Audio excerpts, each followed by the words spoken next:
Atoll Station. One battle station. We have 22 allies. We're going up against 36 enemies, and we are off. Tundra Chick is in the lead. Chulsa Mom is in second. Moonlight Baby is in third. Moonlight Baby takes over second place. Spunky's in third. Mrs. Hyde, Chulsa Mom, Spunky, and others have killed epics. I have 2 assists. Are they tanking, though? Moonlight's in first place. Spunky's in second. Tundra Chick is in third. And it looks like, yeah, we're done. Good. We're tanking.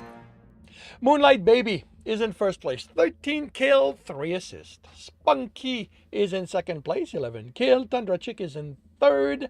9 assists. We've got gold, and the captain's not there, which means that Shulsamum gets the gold. And we move on to a very hard battle on the way to the gold chest. Where? More tanks for me. Well, more looking for tanking assists. So.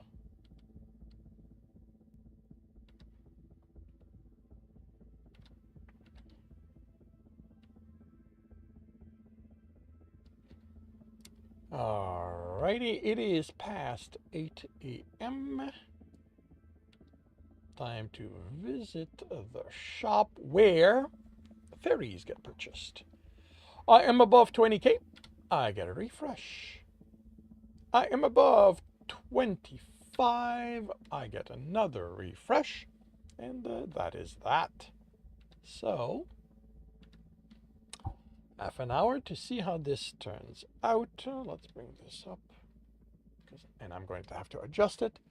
And to visit on the viewer side where archers get purchased. I'm above 50k. I get a refresh. I'm above 55. I get another refresh. I am above 60. So there's a refresh. I'm above 65 still. Holy cow, you're generous today. I'm not going to complain. Alrighty, that is that. And give me a moment. I need to deal with something.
All right.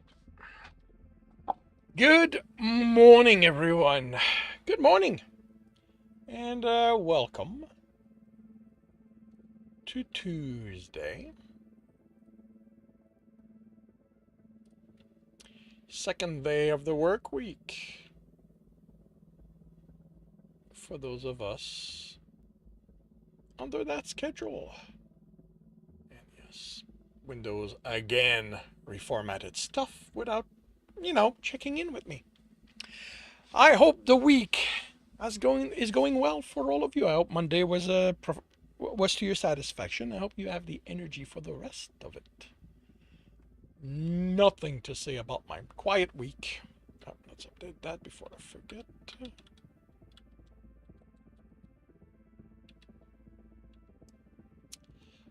Today it is read and corrects. For those of you who are not familiar with this, who are new, these are where I read a chapter from one of my book and correct them as I go. I do record this, so while it is happening, I will ignore the chat. And should the recording run long, the reading run long, the Stream Radio battle will be delayed.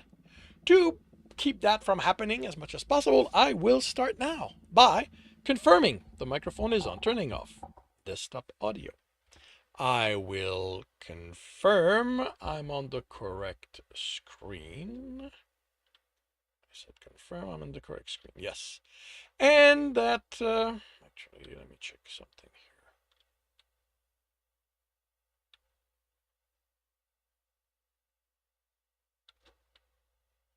And that I have the correct image up.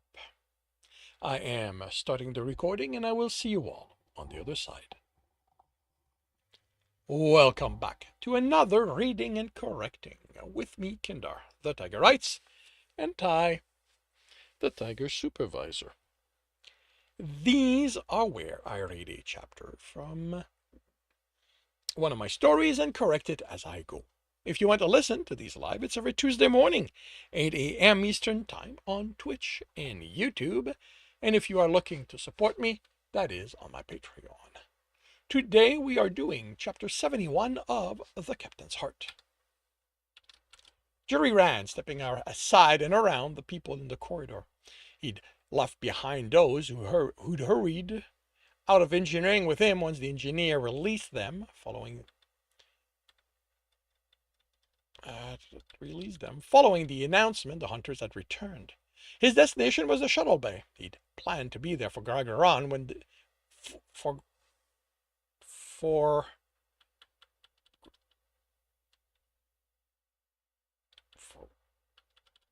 I don't need this. For Gralgaron. He'd memorized the way there once he'd learned.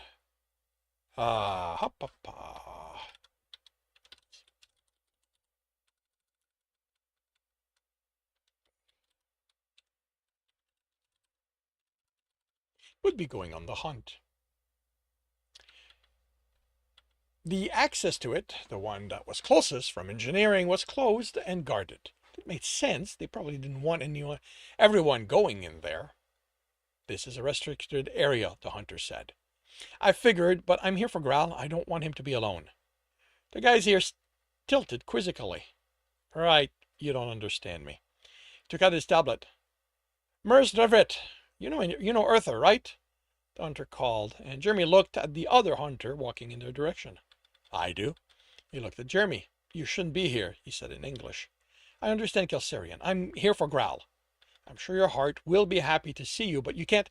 Look, I get you guys are big on rank and procedures, but he's the guy I love. I don't know what he went through, but it can't have been pretty, and I'm going to be there for him. As will all those close to any of the hunters who were on the hunt, the hunter said. But this is not the place for that. The bay will be chaos. It will be medics and technicians and betas and those who need to get the information that was gathered. It's not the place for a civilian, even one who is the Alpha's heart.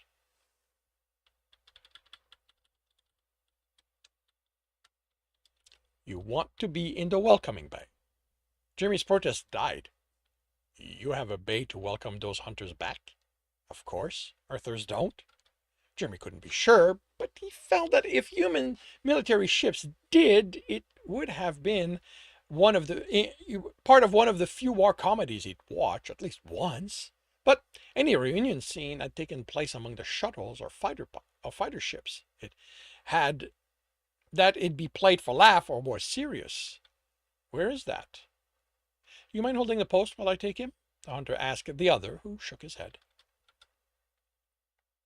The welcoming, I'm going to make this a scene cut. The welcoming bay was 2 decks above the access to the shuttle bay. Jeremy wasn't surprised at how large it was, but he was at the crowd there. If he had to guess, anyone who was connected to one of the hunters had gotten permission to end their shift early and was here. Even with all of them there, it didn't feel cramped, simply busy. Like the promenade after they'd left the station, and every merchant there had used stock. The atmosphere wasn't quite jovial, but he was surprised it wasn't somber either. People talked. Some greeted him with a nod, a few with his name. Tried to recall if he'd met them. Too many people had learned his name because of how he was. Oh, because of who he was in a relationship with, and because he was the sole human on the ship. He made out to the windows over their heads. Then, when he was halfway into the large room and headed headed there. On the other side, 2 decks below, if he had to guess, 4 ships were in the center of the deck, 2 large enough they could have carried most of the hunters he saw, while the other 2 were much smaller, sleek, with an outer coating that reflected the light enough he wondered if it would be visible at all with only the stars around it, or even planet-side with only clouds. Would he be able to make either of them out?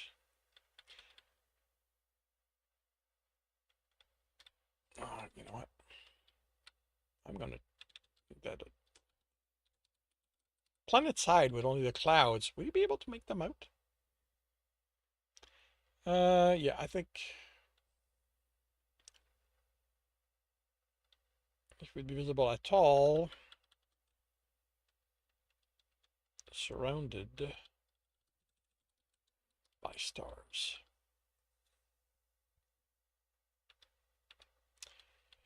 Planet side with only clouds. Would he be able to make either of them out? People milled around them, the largest group composed of the hunters in brown and yellow armor, and people who weren't Kelsarians, furred, more massive, looking down on them and in the distance, and dressed in clothing that looked more human than Kelsarians, shirt, pants, jacket over them. A few had robes or dresses, he couldn't tell for sure. There was an air of wariness as the medic looked them over, along with injured hunters. The technicians looked over the ships. He tried to make out Gargaron among them, but he couldn't. Then long boxes were taken out of one of the large ships, 7 of them, and motion stopped. Even the aliens settled and watched, as did those at the window, falling silent. Some of them fell, someone whispered, confirming Jeremy's suspicion, and his heart tightened. Could Gargaron be among them? Could it have happened and no one told them? He didn't know how the military operated, but he had no trouble imagining them containing all information until they felt it was safe to reveal it. The coffins were carried away, and soon after, motion resumed and picked up energy. He watched technicians climb over the shuttles, the hunters being looked over, some with visible injuries, some visibly injured, being escorted away. The aliens were all escorted in that same direction. Then the hunters took formation and marched in the opposite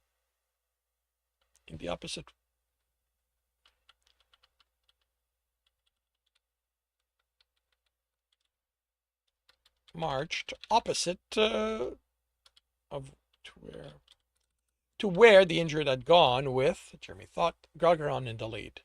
They're on their way, a woman yelled, and the mood shifted to eagerness as the crowd moved away from the window. Jeremy kept watching until the lead hunters vanished from his sight, then joined the crowd, excusing himself as he made it to the front of their side. The group had split, leaving a gap between them from the door he'd entered by to the other door he hadn't noticed until then on the other side. Waiting for it to open to confirm Gargaron was okay was agony. And when it did, when he saw his heart, that's capitalized, it didn't help. Gargaron had been hurt. His arm was held against his chest. Fur along his muzzle had been shaved off for a cut to be sealed. But the worst was his expression. He didn't look like someone who was victorious. He looked like someone who'd paid too much for the victory. He forced himself to look at the hunters, but they all wore somber expression. The door opened again, and another group exited the lift. Only the hunters moved, lumbering forward as if they had no energy left. Jeremy knew he was breaking a rule, and he broke from the crowd to go to Growl. They almost certainly had procedures. Okay.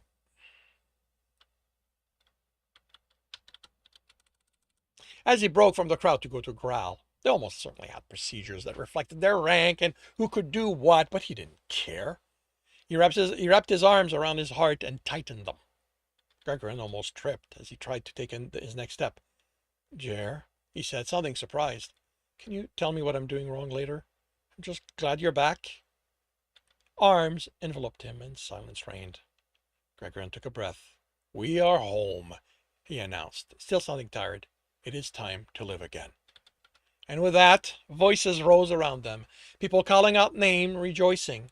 He heard the occasional sob, but overall it was joy at having friends and loved one back.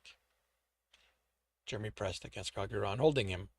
The love-making had been intense, even with the injured arm, but now his heart was still awake. Jeremy could tell by the change in his breathing when he fell asleep, but not.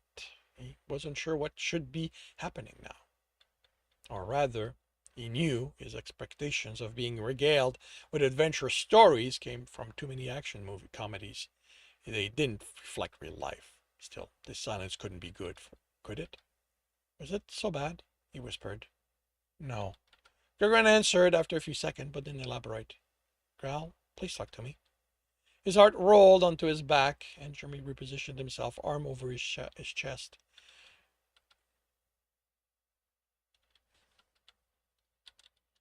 The other one under the neck. Lost hunters. Jeremy waited. You didn't think you would? He finally asked. I knew I would, but I shouldn't have. I'm their alpha. It was my responsibility to ensure they all returned home. Now, their families would miss them, because I failed. Oh.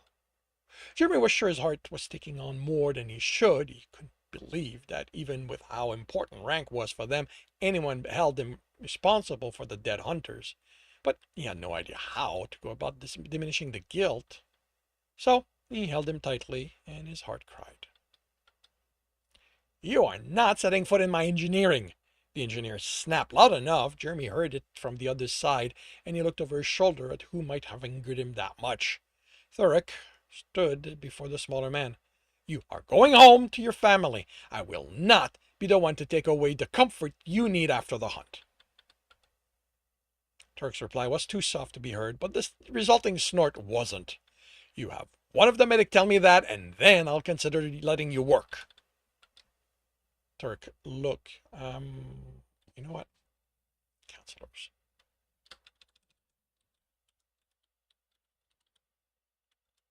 You have one of the counselors tell me that, and then I'll consider letting you work. Turek looked away from the engineer and saw Jeremy watching and shrugged. Mouthing something Jeremy couldn't read. Too much of Kelsian language was in the sounds their throat added to the words to be able to rely on pure lip reading, which he only knew enough to make out what a human tech might be screaming from the other side of a reactor chamber, whistling with escaping superheated air. I'm sorry? I cried. There had definitely been sorrow in that shrug.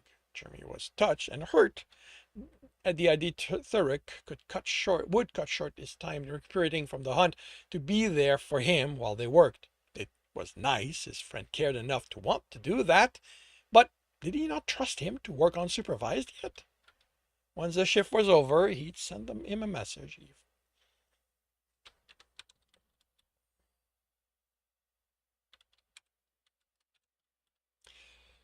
Once the shift was over, he'd send him a message.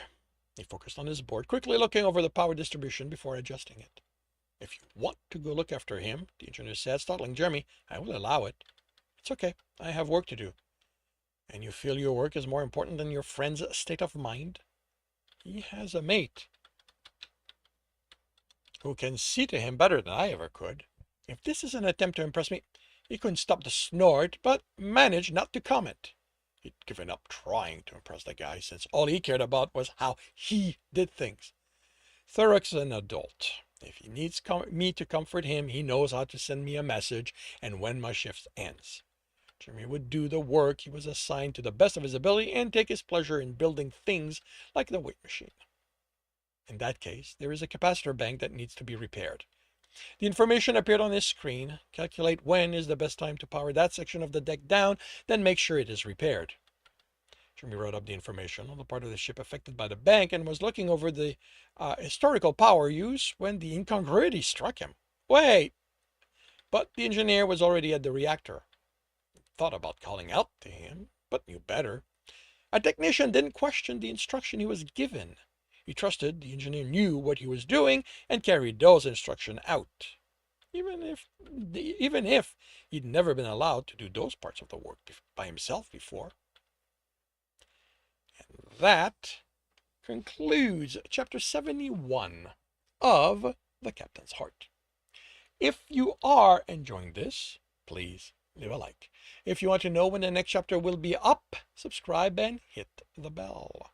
If you want to read this story, it is available on Ream Story. If you want to listen to these live, it's every Tuesday morning, 8 a.m. Eastern Time on Twitch and YouTube. The links are in the notes. And with that, I shall wish you a good day.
Actually, forgot to put that. And you crash. Really? You're gonna do that to me?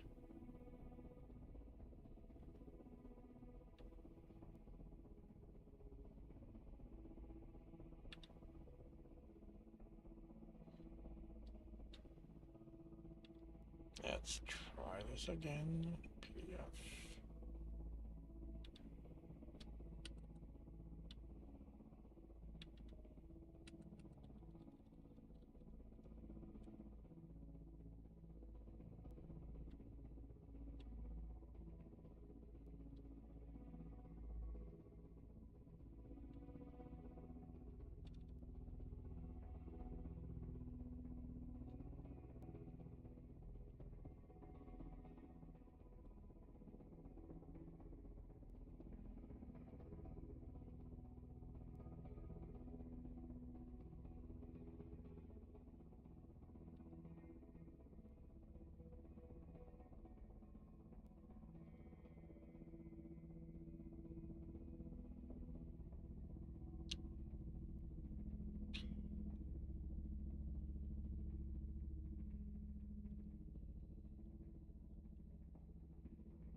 Doreen, welcome to the stream. How are you doing today?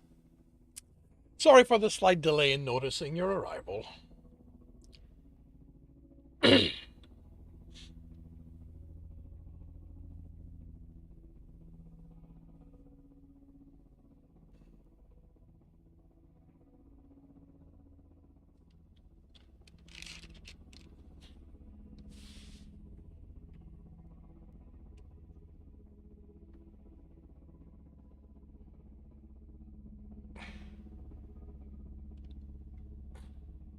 Alrighty, we're gonna have Stream Raider battle. I'll be right back.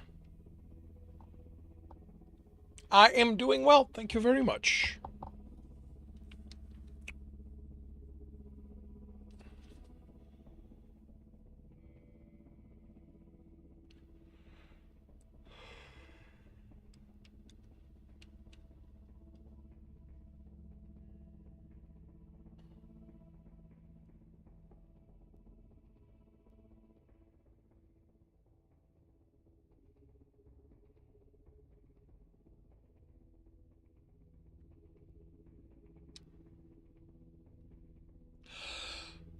Battle station, everyone.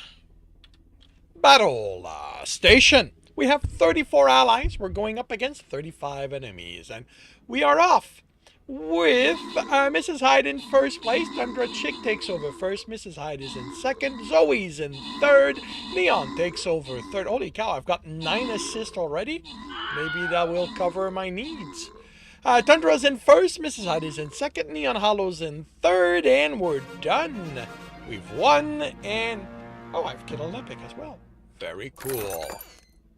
Tundra Chick is in first place, 16 kills, 3 assists. Mrs. Hyde is in second place, 14 kills, and Neon Hollow is in third with 4 assists. We've got Berserkers that no one is currently claiming, so Tundra Chick goes Berserk.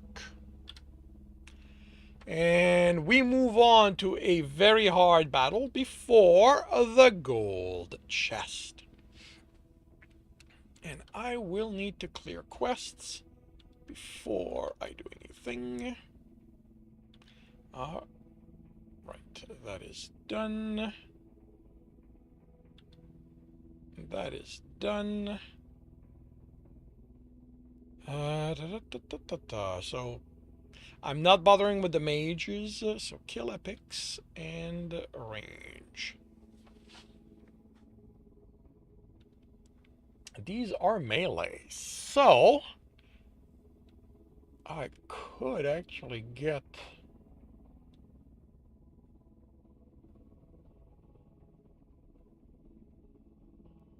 Wait, aren't these things ranged? So why are you... When... Oh, you know what? We're gonna see what happens. Absolute worst comes to worst. This won't work. It's not like I'm in that much of a hurry. Alrighty. Half an hour to see how this turns out. And I will return to the read and corrects by confirming my microphone is on, turning off desktop audio. I confirm I'm on the correct screen. I have the correct image up. I am starting the recording and sorry, and I'll see you all on the other side.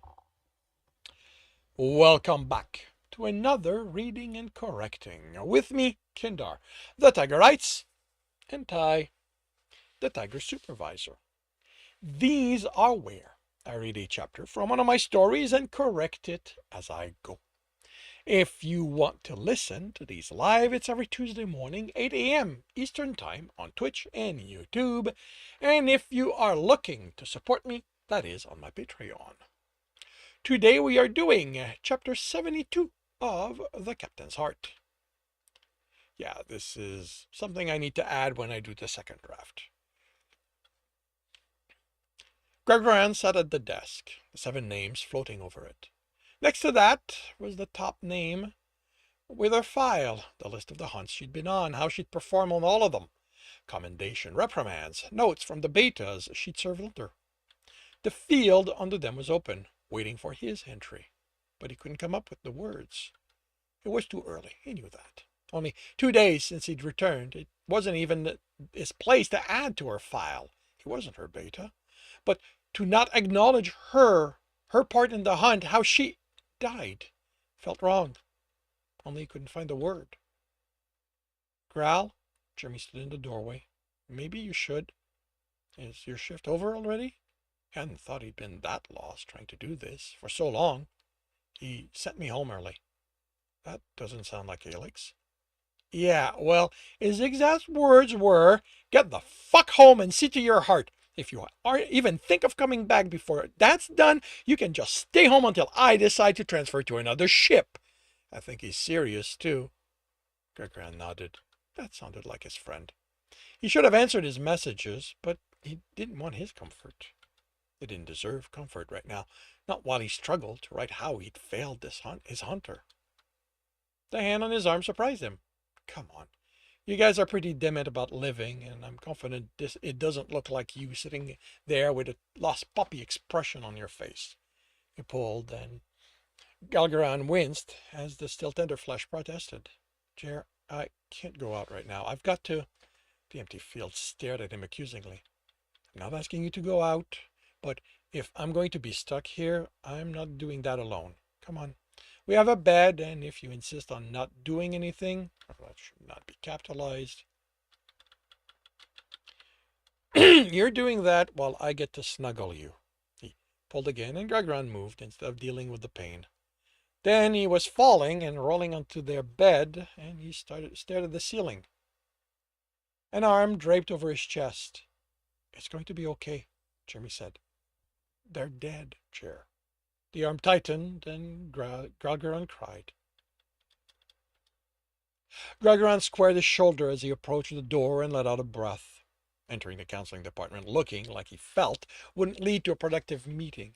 He didn't want it, but he'd been scheduled and he knew he needed it. He needed for an expert to tell him what he was feeling was normal. He entered, and most of the desks were occupied. Hunters, all of them. The counselors would be busy with them for a while. Nearly 200 males and females who had seen battle, killed, been injured, seen packmates die. No one should have to experience those horrors. But if they didn't, much worse would befall the rest of their people. Captain, the psychologist... Okay, that should be capitalized. The psychologist called from the door to her office. She motioned for him to enter. He didn't hear the conversations as he crossed the room. Privacy field were active, but he saw some of the expressions, even without trying.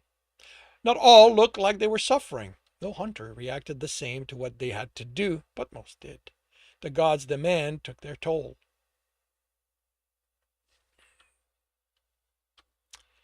Ta-ta-ta-ta-ta-ta. He sat.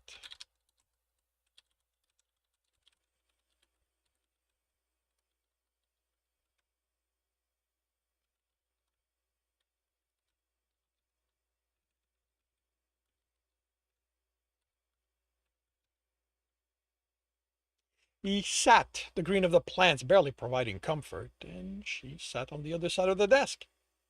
So, she asked, tone lighter than he felt the situation deserved. Are we going through the same ballad as the previous times, or have you finally accepted that the gods don't hold you responsible for the new residents of the forest? She got a chuckle out of him. He had to give her that. I'm their alpha. Their safety is my responsibility. The sigh was put upon. Why do I not record these so I can just play them back to you by now? I'll never know. She took a breath. You aren't your namesakes, Captain. You are just a male in their favor, and they know hunters will fall. It is a price they pay for the privilege of keeping so many safe. Not this hunt, he whispered, fighting back the tears. More than a warning to fight as hard as they could, as far as he was concerned. A promise to them he would see them all return home. It will happen on all hunts, she replied in a conciliatory tone. I should have waited, he snapped. I didn't have the information. The plan was flawed because of my impatience. And how many civilians would have died while you waited for that plan to be perfect, Alpha? Are you responsible? Are your responsibility to your hunters only, or are we irrelevant in those plans you make? But he hadn't put those civilians there. What is your creed? Mr. Titan. Alpha, your creed, she demanded. We are hunters, he said weakly. We die, so others live. It was so much easier to contemplate when he was the only hunter affected. At least you remember that. How about we work at making you believe it again? And again, she forced him to remember the entirety of his duties to the gods and his people. He stood before the banners, with the skull hanging before the door. There are does in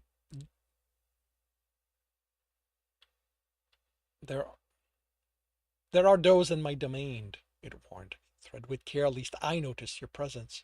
Honor them, lest I take offense. I am the one who hunts you all. None have the strength to evade me forever. So it was Tutankhamun-Garten's warning and reminder that everyone was his prey, and that it was only a question of time until they fell under his claws.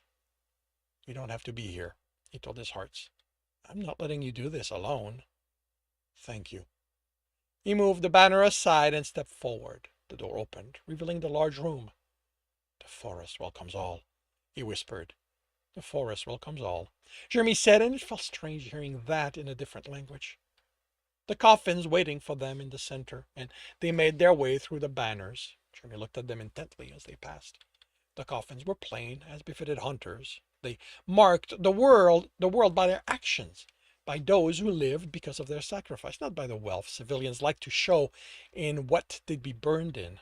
Of course, these coffins only looked plain. Their insides were filled with the technology to ensure the bodies were preserved until they made it back to Kelsier, which made their each coffin more valuable than anything civilians would be able to buy. You served your people well, he said. Many lived because of you. The forest is your home now. Hunt and enjoy its pleasure, and may our path cross when you return. I'm sorry I failed you. You have questions? He asked, instead of dwelling on his guilt. Accepting death was a hunter's reward. Didn't make it easier to accept when he felt some had received it too early, but at least he hadn't voiced it. The psychologist would be pleased with that. I don't know if this is the right place, Jeremy whispered. I think that the Tutankhamun-Garten would be pleased that you're interested in his domain. It's more about all these banners. They aren't for those of your gods. They represent the people who were touched by these lives. Right now, it's only their friends on the ships. The news of their death has been sent to their families. They will let others know, and they will send their banners to be added. By the time we reach Kelsier, there will also be the banners of those their hunts affected, if they remember. And the designs? The crest of their families are versions of a family name, if you will. I guess that's mean we're heading for your home planet now. We need to stop at the station first for our passengers, so our passengers can go to their homes. After that, we will return them to their families. You said you hope your path cross again. Cross when they return. What does that mean? He chuckled. No matter how great the gods' hunts are, the pleasure of the forest offers, eventually we grow bored with them. We aren't made to remain there. We just enjoy our reward for the life we lived. Then, when we have enough, we return. We are reborn, experience life anew as someone else. You believe you get to come back after you die? The dismay was there, but muted enough. Gagron knew Jeremy had tried to ask without judgment. He held him against him. Yes, it is what we believe. He doubted he could explain. It was more than that. His heart only focused on the physical world. He silently wished the new resident of the forest pleasant hunts, and he left. Gagron stepped to the door and announced himself. It opened, and a black Kersotteron looked down at him. Welcome into our temporary home, she intoned, and stepped out of his way. As always, hearing his language spoken from another species was an odd experience. Knowing it and being able to form the words didn't account for the difference in the voice box that shifted where the accents were and therefore sometimes meaning. He preferred working through interpreters when he had official dealings with other species. They were paid to get the headaches that came with deciphering intent versus said words. Thank you. He looked the room over. I hope the accommodations are to your liking. They'd insisted on one apartment for the 38 of them. So he'd given them the largest one. From what he could tell, they might have all settled into the lounge. It is not permanent home, so lack is not held against you. He wished Queric had known their language, or that he'd thought to check if he was willing to learn it. Surely an ambassador would have use of a new language. Thank you. What did you want to talk about? Gratefulness. All the Kersoteron stood and took position behind the merchant master Kestraf Gromdetiter Dorfrar. Something was happening among them, so Galgeron waited until they settled to ask for an explanation. Something was passed from one of the smaller Kersoterons to still ahead, taller than him, a box, which was passed to the one on their left. It was ornate, and passed to the left, and then passed to someone behind, taking it out of view. As far as he could tell, all they did was place a hand on the cover before handing it over. It reappeared on the other side, then moved right until it was ended to the merchant master, who presented it to Galgeron. Among my people, she intoned, gratefulness holds value, and no container can hold the gratefulness you have accrued by rescuing us. But we offer all we can for you to use if you need Geran help one day. He had had enough interaction with other species to know better than to refuse the gift, even if he didn't understand its meaning, or to explain it wasn't needed. He was a hunter. They might not be Kelsarians, but he still saw keeping them safe as his duty. Thank you. I will honor this gift. No gift. She seemed to search for word debt on account.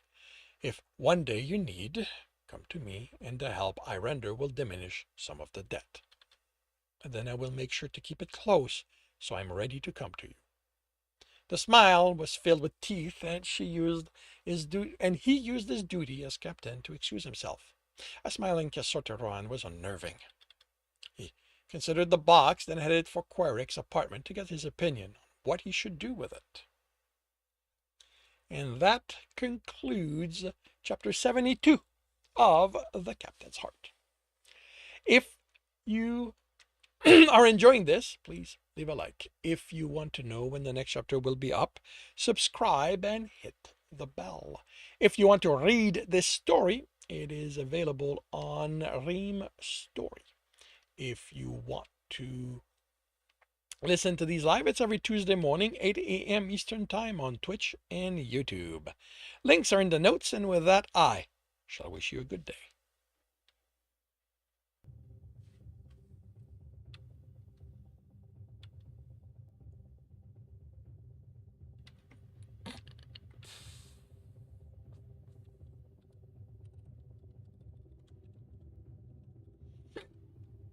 I don't know if you are still there, Nerdarine, but what are you up to?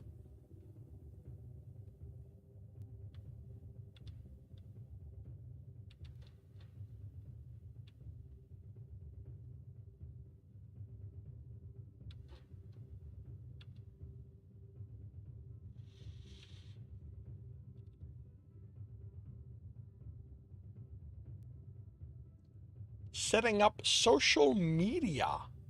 Cool. What does that mean for you? Like, are you creating new accounts to social medias you don't have, or are you making adjustments? I'm curious.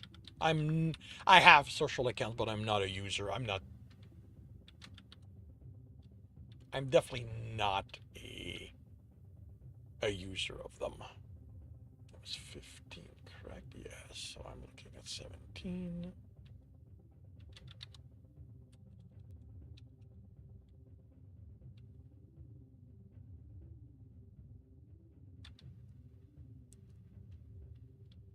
New account to Blue Sky. Oh, cool. I do have a Blue Sky. No, again, not that I make much use of it. The issue for me with social accounts, with social media. Hey, Artography, welcome to the stream. The issue with me and social media is that they feel like I'm talking into the void, and I can't do that. Like, I talk to people, and I don't have this capacity of imagining that I'm talking to people when there's nobody there. It's why people who drop by my stream and before they say anything, they'll notice I'm pretty much always silent on the stream until someone addresses me. What's up? Well, today I'm doing read and corrects. I am, which basically is editing. I'm editing chapters of my stories and setting them up for Stepping Wild. Wait, what? Wait, what are you guys doing on the same schedule? 14? 14? February.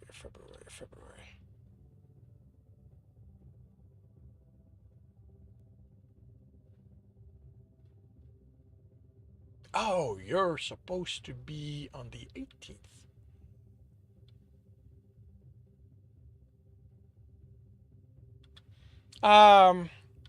What genre of book do I typically write? Okay. I write a bit of everything.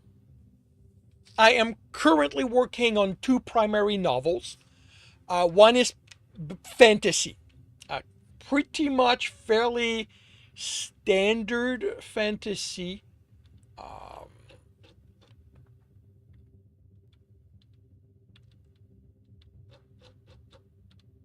And the other one is this one, which I'm editing at this moment, which is science fiction. I have a lit RPG novel that I'm working on the side, and an action romance, which I'm also working on the side.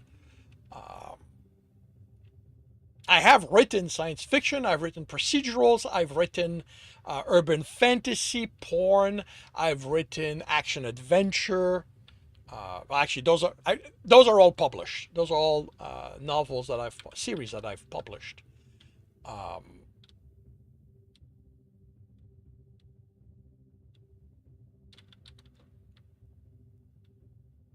But yeah, I need the variety in written works to keep boredom away, which makes it very difficult for me to write. I get burnt out much quicker if I only work on one project. How many books do I have published so far? 18, I think, maybe 19. 4 full series. Tristan, Inheriting the Line, Death by Predation, and Demons. And I have the first book in the Dungeon Runner series, which is Bottom Rung, also published. Right, I need to adjust the date on this because, yeah, that's the 18th.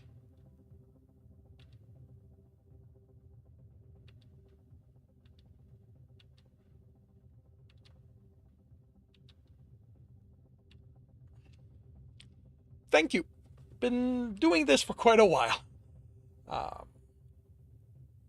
used to do it as a hobby back when I was a trucker, and oh right, this should be removed. And I moved to doing that full time 3 years ago at this point. 2 years, 2.5.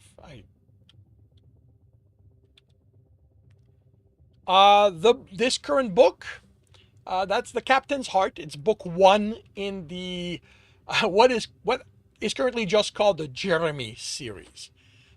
It is on paper 5 books, although that may increase. This book is turning out to be more voluminous, more bigger than I expected. It is the story of Jeremy, a human engineer, and Gralgaran, a Calcarian captain, as well as alpha military officer. It's more complex than that. Their culture is a little more complex than that when it comes to that, and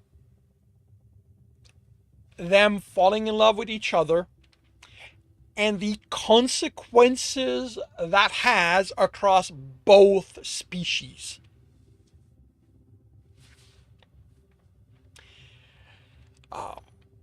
There, the first book has something of a romance slant to it, but it is not. The series is not a romance series.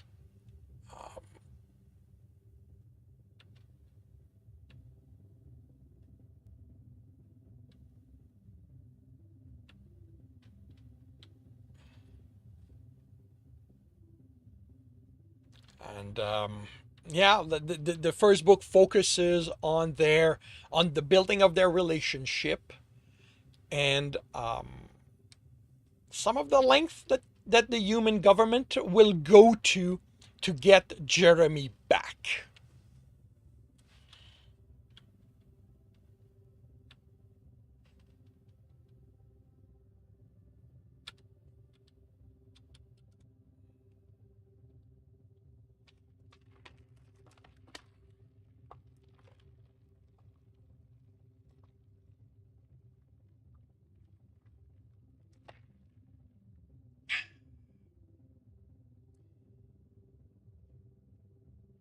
Well, thank you. I mean,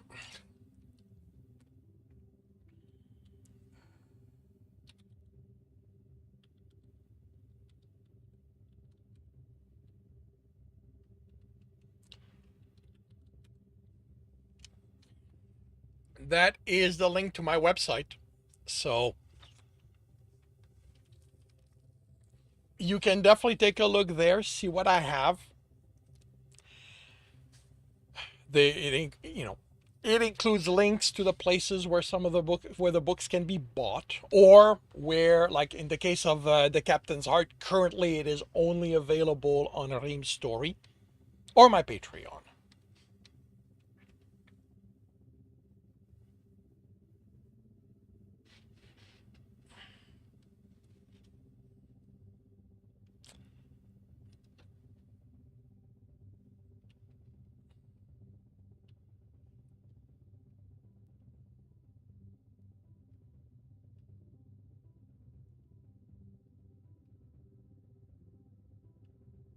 Um,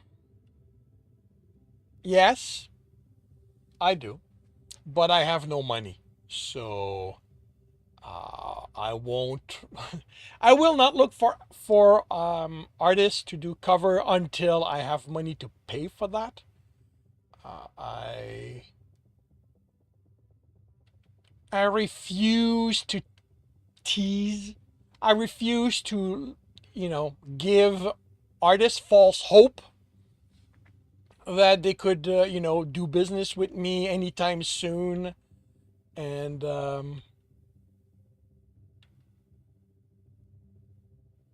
also don't have any books that are, about to be published, therefore in need of a cover. Yeah, once I have the money, once I'm actually close to publishing to my next book that I'll publish, I will look for artists. I know who I would love to do business with, but I can no longer afford them. Such is what happens when artists get popular.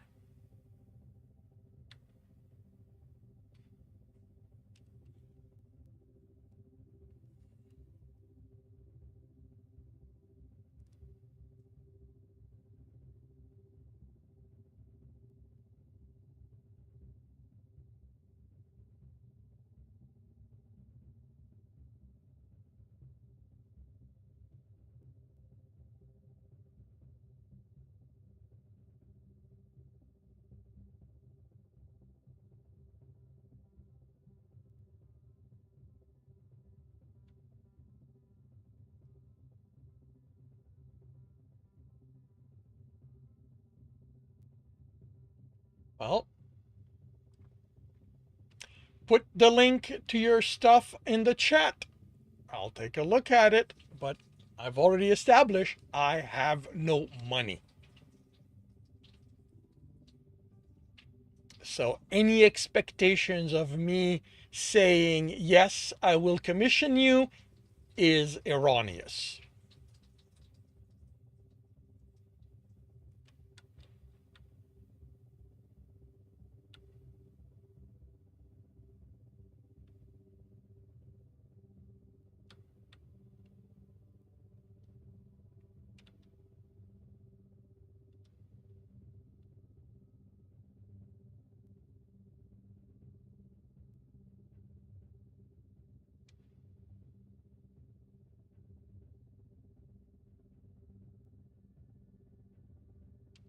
Are these book published? Because you have them look. I mean, I know that they're mock-ups. Like I get that they're mock-ups, but are these covers to published books?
Some of them have been published. Okay, give me the link to where I can find that book on on a vendor site, Amazon, Kobo.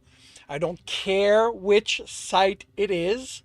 Just give me a link to where I can find a book you've done the cover for in the wild. Alrighty, we will have an advertising Steam Raider battle, and I will be right back.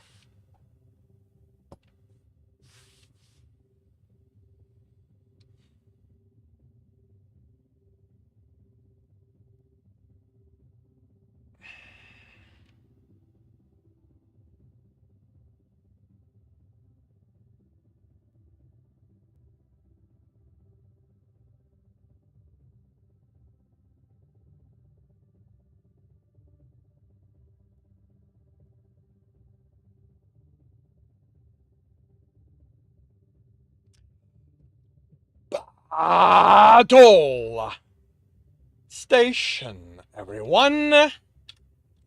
Battle Station. We have 35 allies. We're going up against 44 enemies, and we are off. Really? Why am I shooting at armored stuff? I'm supposed to be targeting melee. I got an epic. That's good. Mawad is in first place. Kinzu is in second. Mrs. Hyde takes over second place. Kinzu is in third. JR takes over third. Muwan is in first. Kinzu back in second place. JR is in second. Kinzu's in second. JR's in second. And we're done, so no shifting about anymore.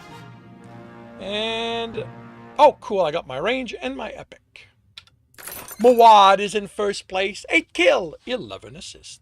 JR 926 is in second place, 9 kill, 4 assist. And Kinzu is in third, 7 kill, 6 assist.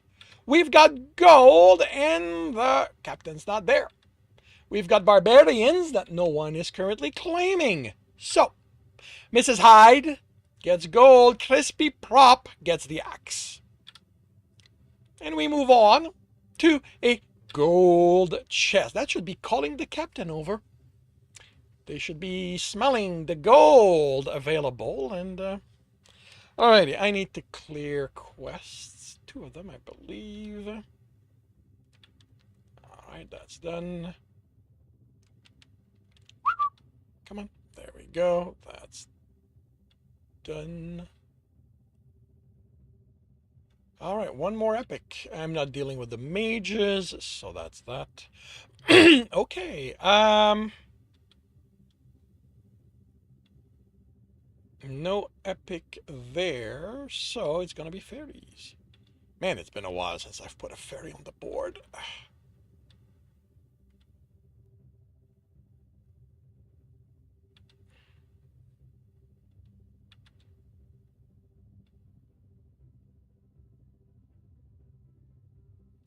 Alrighty, half an hour to see how this turns out.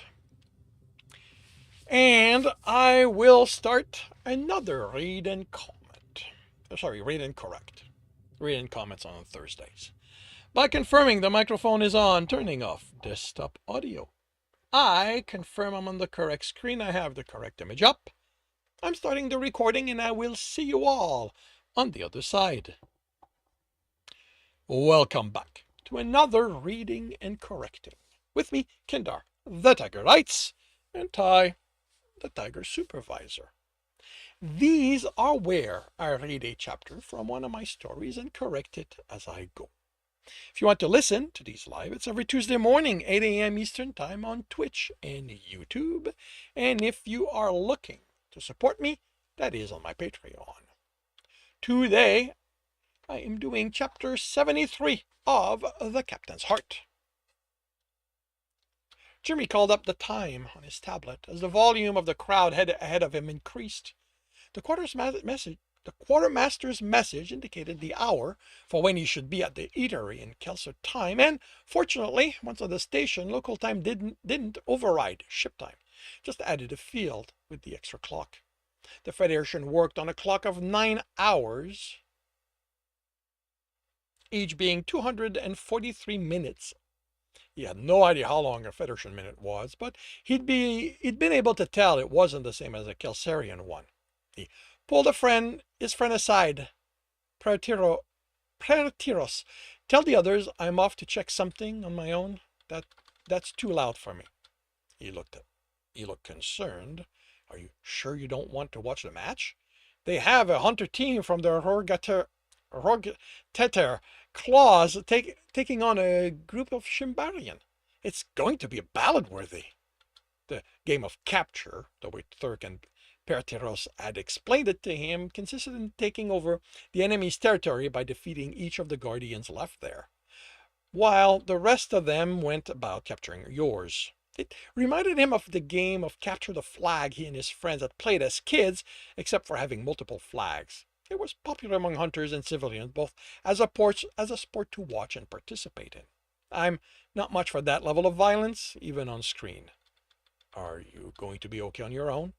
I know Federal Eyes, and I have a station map on my tablet. I'll see you and the others on the ship.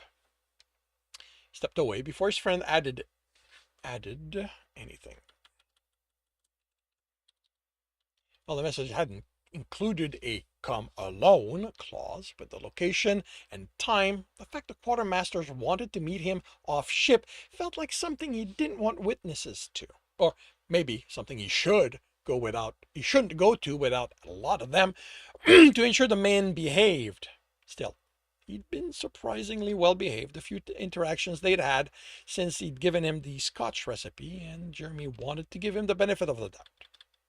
The eatery was much like the one on the... This feels like it should have a scene break.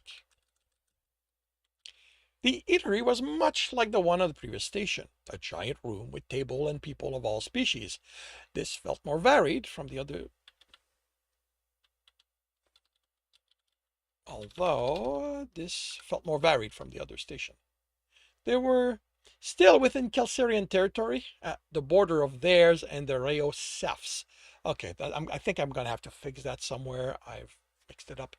But this was one of the administrative station, Galgarana told him. So saw most of the Federation species frequenting it. Would make finding a specific lone Kelsarian more difficult. They didn't understand why the guy hadn't just... The thoughts fizzled away as he saw people sitting at the table. Humans. 3 of them. He had an instant of panic that they were there, that they were here looking for him to bring him back to Earth. That's capitalized. So they could fix him. Then the absurdity of the thought struck him. They couldn't be here for him. They'd have to know he'd be here, and he hadn't known they were where he was until they'd arrived. He'd known they were dropping off the Kersotterons off and that they'd be here for a few days, but he hadn't asked about the where. He'd figured his friends would drag him.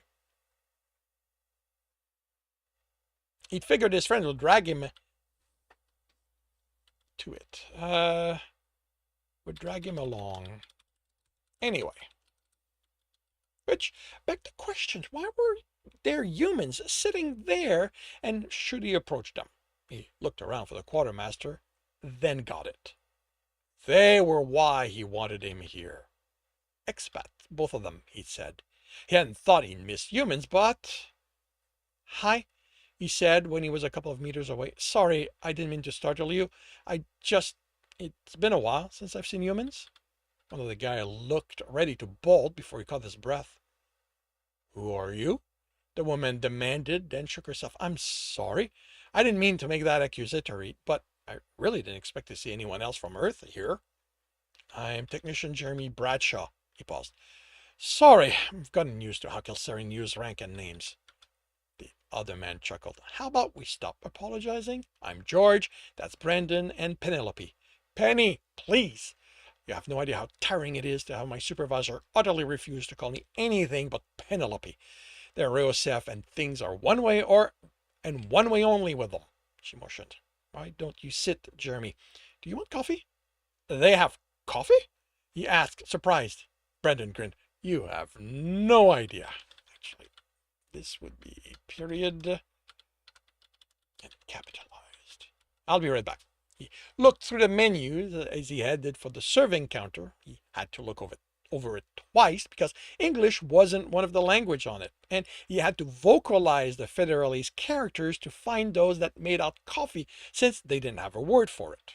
It took longer than he'd expected for the cook to go to the back and print it, but he didn't mind the wait. He hadn't had one since before his shift, since drinking on the job wasn't something the engineer approved of, and he kept forgetting to bring the print recipe to use in the alley they took their breaks in. Thank you. The stuff smelled wonderful on his way back, and he froze in place from a sip. The 3 others watching him registered as just how good the coffee was. The other 3 others watching him registered at the same time.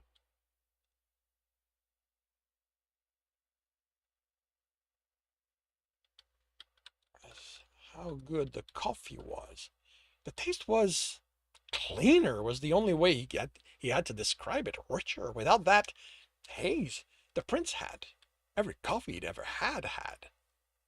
They were all grinning at him by the time he sat. Who do I bribe to get this recipe? You can't, Brendan said, grinning. Come on.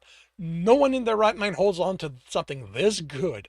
They put it on the market. They'd get a mint at the stations back Earth. He paused. Back in Earth space. It's not a print recipe, Penelope said, and Jeremy stared. What else can it be? She chuckled. You do know coffee comes from an actual plant, right? Or have they managed to ravage it into non-existence since the last time I was on Earth? Of course I know that. I've had coffee back in my university days. Trust me, you've had prints there too. George said they wouldn't waste the real stuff on students.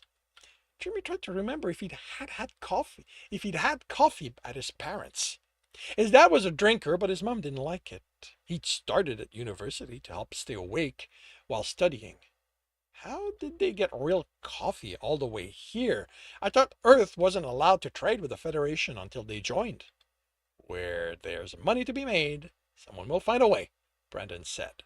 I happened to mention to Nanmi I missed the real stuff about a year late, and about a year later, there they were, handing me a coffee and telling me if it measured up to my memories. He raised his cup. Did it ever? This place has it. This place had it since. Since it's just the three of us and we're guaranteed customers, they keep the price on the higher side of reasonable. He glanced at his bracelet. He didn't even know how to go about checking how much he'd paid. If you don't mind me asking. Penelope said, what are you doing on the Kilsarian ship? I'm a tech. He'd almost told them he was with Gralgaron, that he was with a man. He swallowed. What are you three doing here? I didn't know there were humans in the Federation already. They aren't, George said, nervously rubbing a silver leaf brooch on his cuff. Not officially, anyway. So how did you end up here, then? Oh, just by falling. Ouch! Brandon glared at Penelope, rubbing his leg. What's that? What was that for? Oh, I don't know. Maybe because not everyone on the table cares to have their indiscretions spelled out in front of a stranger? She looked at Jeremy. I don't mean to be rude, but we really don't know you. No, I get it. I didn't mean to come across as all inquisition and all that. How about what do you do here instead? I'm a biologist, Penelope said, and the tension at the table lowered. I work with the Reosef Xenobiology Research Institute here, and other than my supervisor, really, my supervisors, okay, that's a possessive, really rigid work ethic. I love it. Lots of different plants pass through here legally and illegally, and I get to study all of them. System analyst, George said. Now, seemingly calm enough, his nervous tick had stopped. Does human information knowledge really carry over to other species? Jeremy asked. Information's information. Once you learn the language, it's just about taking what they say apart, building communalities, and working out.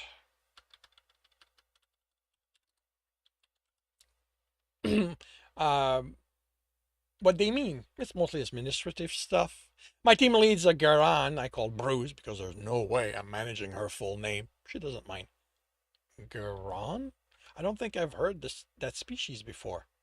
Carciterons, Brenton said. The same way we call ourselves human, but the Federation calls us Earthers. Social relation is what they call my job. I don't happen to be one of the lucky ones with the kind of skills that translates, but I have a knack for handling people. Jeremy choked on his coffee and Brandon grinned. See, I'm that good. You are so paying for that later, George said between coughing fit. Brandon ushers official visitors around. Penelope said, make sure that their quarters are to their satisfaction. You usually see Saladins doing that, which is why this asshole fits in so nicely with them, George said. The little Jeremy knew about the Saladins was that their skin shifted with their emotions and that they were easily flustered. Not what he'd think of as good for people managing. So there had to be more to their species. You say you're a technician, Jer, Brandon said. You don't mind if I call? Actually, I do. It's personal. Please use my full name. The man grinned. Going native on us? What? No, I'm not. He took a breath. I've got the news to how Kilsarian use their names. And while I'm not going to demand you use my full one with rank, that short is, it's for people that matter to me. He forced a smile, and as Penny said, we don't really know each other. Fair enough. How long are you on the station? A few days. We're dropping off passengers, and the captain felt the officers needed a break, and that means us working folks get one too. Carciteran? Sorry, Carciteran. Brandon asked, then continued. A bunch of names showed up a few days ago without an attached ship. That doesn't happen often with them. Really attached to their ship they are. The look he gave Jeremy was speculative, and he had no idea how to respond. No one had said if the ship was the Viper's Bane here or the Brave Traveler. It was probably only the hunters who had to watch what they said. Civilians wouldn't know anything about that side of the ship, which meant we must have picked them up at our previous stop. I didn't know they were there until a friend told me it was why we were stopping. I'm just a tech, and it's not like they tell us all that much unless it relates to the work I do. And what is the work you do? Penelope asked, glaring at Brandon. Power system supervision. I worked on reactor and they said to him, and he realized what he'd said. Wasn't like there were a lot of antimatter techs on Earth. He was careful about what he said. They had a problem uh, with theirs and needed extra hands. So I was already familiar with some of them when I got in trouble with the commander and they took me in, and I was still on the ship when they left. I can't go back. Brenner raised his cup. Welcome to the club, he said with more jovialness than Jeremy expected. But it wasn't like he knew the guy's situation. Maybe, like him, being away from Earth was better. I fell in with the wrong crowd, Penelope said, and that's all I'm going to say about that. I evaded the authorities long enough to sneak on a ship, then jumped from ship to ship until I was caught, but got lucky. The captain was understanding, and instead of returning me to Earth, she passed me along to a Federation ship, and I was able to find asylum here. That's the nice thing about the Federation, Trish said. They're good about giving even people from species that haven't joined yet shelter if you can work and don't cause trouble. It's also easy to get lost among so many different species, Brennan said, looking smug. Jimmy definitely got the sense they were talking over his head, but it was still good to talk with fellow humans. And that concludes chapter 73 of The Captain's Heart. If you are enjoying this, please leave a like. If you want to know when the next chapter will be up, subscribe and hit the bell. If you want to read the story, it is available on Ream Story. And if you are looking to listen to these live, it's every Tuesday morning, 8 a.m. Eastern Time on Twitch and YouTube. Links are in the notes. And with that, I shall wish you a good day. Alrighty.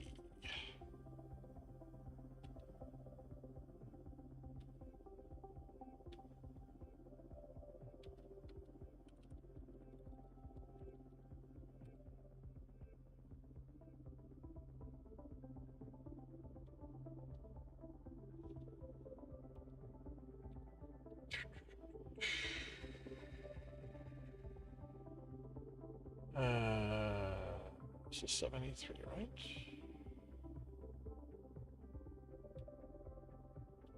Yep.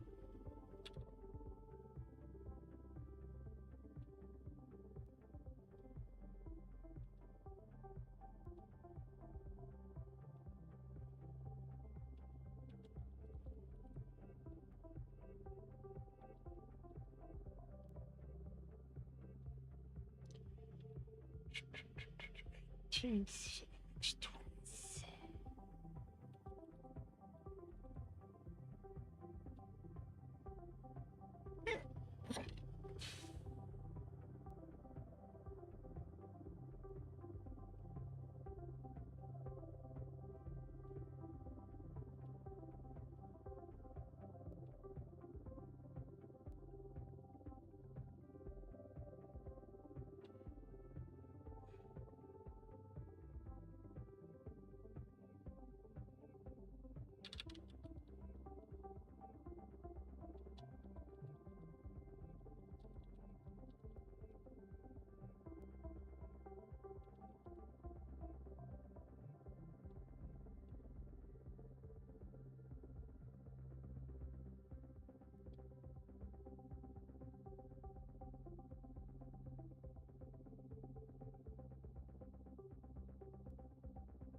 Did you do these cover for the actual author or the translation?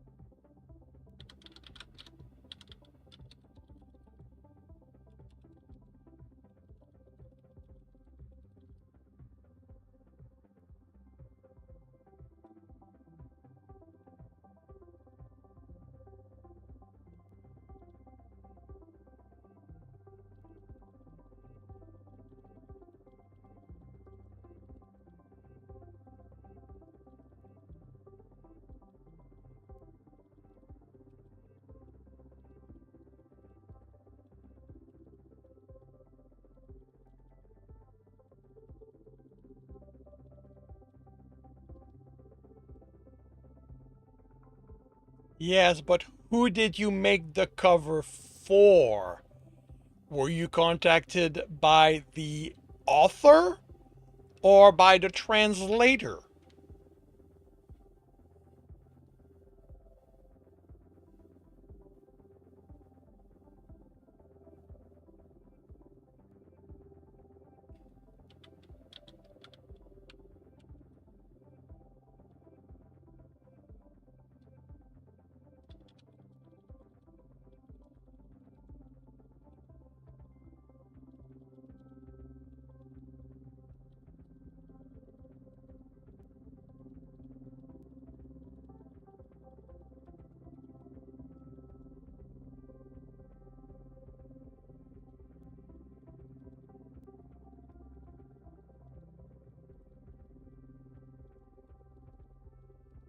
The author. Okay, cool.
Then let's move on to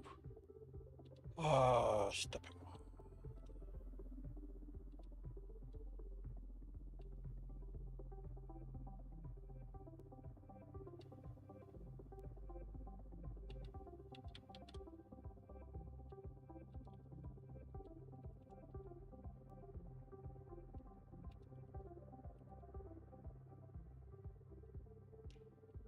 Really?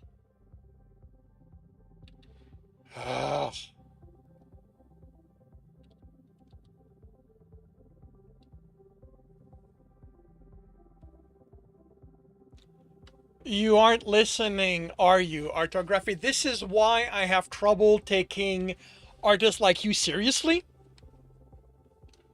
Because I have specifically said I don't have money.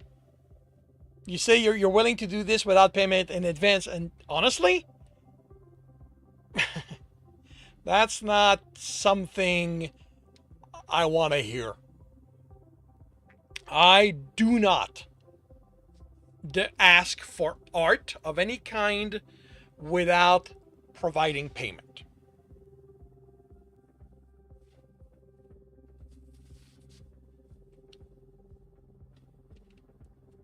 Alrighty, we are going to have an advertising Stream Raider battle, and I'll be right back.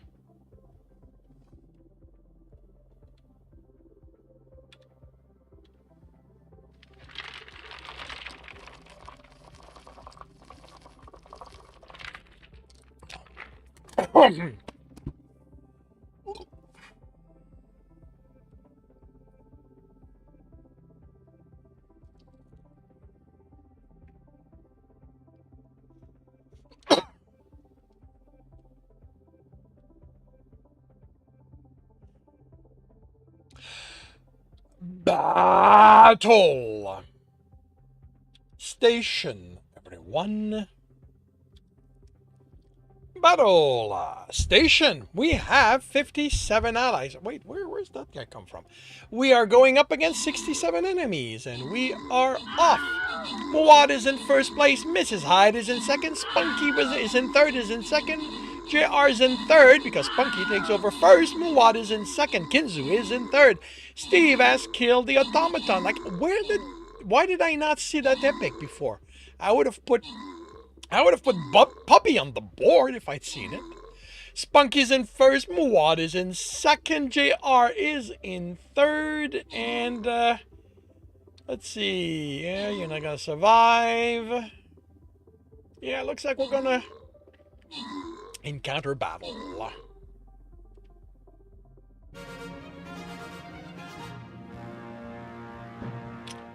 Spunky is in first place. 15 kill, 5 assist. Muad is in second place. 11 kill, 7 assist. JR926 is in third. 13 kill, 2 assist. We've got gold, and the captain did not get the message. All right. We've got monks that no one is currently claiming. So, Kinzu gets gold. Kahira gets monked. And we move on to an insane battle on the way to the skin chest.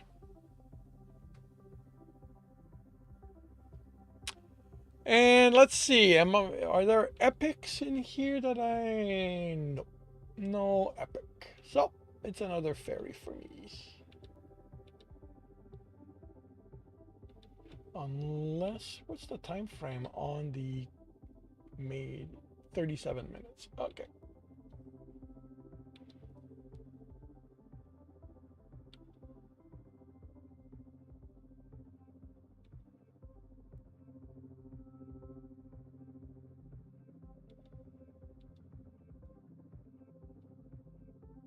Alrighty. Half an hour to see how this turns out, and I will be right back.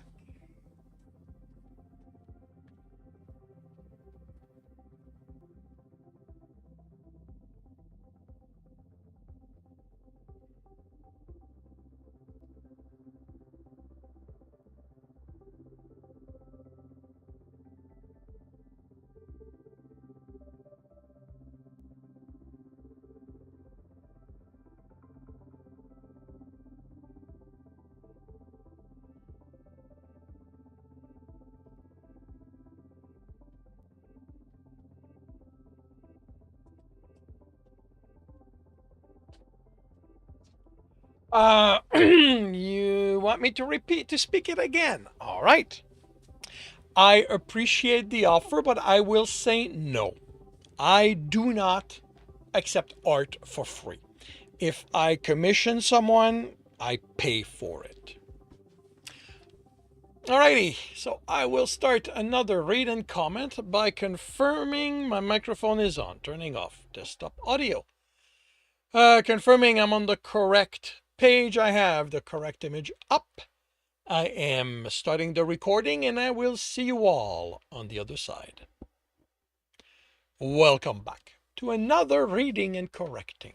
With me, Kindar, the Tiger Writes, and Ty, the Tiger Supervisor. These are where I read a chapter from one of my stories and correct it as I go. If you want to listen to these live, it's every Tuesday morning, 8 a.m. Eastern Time on Twitch and YouTube. And if you are looking to support me, that is on my Patreon. Today, we are doing chapter 24 of Stepping Wild. Tibbs decided he was far enough from the village when there was enough light to take the sky from black through the varying shades of purple and into the pale blue. Only the village hunters would be able to follow his trail, and he doubted Joman could convince them to brave the forest to find him. This should answer he didn't have to depend on his sense to keep away from people, because he had no way to know how he'd react to others' presence while channeling wood. He channeled the element as he walked and waited for the change to affect him. Unlike the other elements, the effect wasn't apparent. He sent essence to a tree that wasn't growing well or immediate. The tree groaned as its branches lifted and the trunk straightened. Its leaves turned vibrant green. Maybe he'd been wrong about wood affecting him.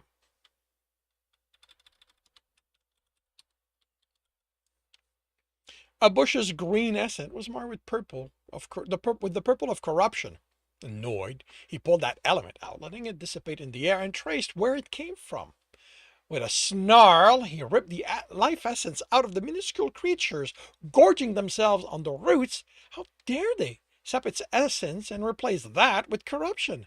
There were more throughout the ground, and they too he removed. He gently replenished the bush's essence, and they filled out with vibrant leaf. Then he nourished them with more essence. Harvest season was coming, so they'd need it. Or would they? Was it when the forest was that when forest bushes fruited? He shrugged. Giving them more essence could only be good for them. But he'd ask Mother Natrel about it. She'd know. And he'd have to sense her field. There were bound to be more of those wretched creatures in the ground there, causing the wheat and vegetables to grow weak. He resumed walking, helping the plants grow, removing the creatures that would hurt them, and paying close attention to any changes in his thinking. He wouldn't fall to wood the way he'd fallen to the other elements. He noticed the diminishing light, but didn't let him stop his ministration. So many of the trees needed his help to thrive, and it wasn't like a lack of light bothered him. Thirst wasn't something that affected him anymore. He didn't even have to think about the water essence in him, and I'll remove this anymore. I only need one of them. He didn't even have to think about the water essence in him anymore. Hunger made itself felt, but he ignored it. What was it compared to so many trees that were stunted because they weren't tall enough to get the full light essence the sun sent for them? Or those roots, or those whose roots had become bound in stone and couldn't draw the essence they needed from there. Then he came across the injured animal. It had a long gash in its side where blood and life essence leaked into the sharp rock. It had also broken a front and hind leg in the fall, keeping it from moving away from Tibbs. It's okay, he whispered over its hissing, etching purity. I'm going to make it all better. The etching broke apart from the pain as they clawed his arm. I'm trying to help. He coated the arm with earth and etched it again. Then applied it to the animal's side. With the danger of it dying gone, he focused on the limbs. He stopped halfway through that etching As soon as he started healing, as it started healing, it would run off, causing itself more damage. Wait, okay. More damage. He needed to make splints before. That was odd. The reserve in his bracers, where he kept life essence, not contained the wood. Many of them did. It made sense.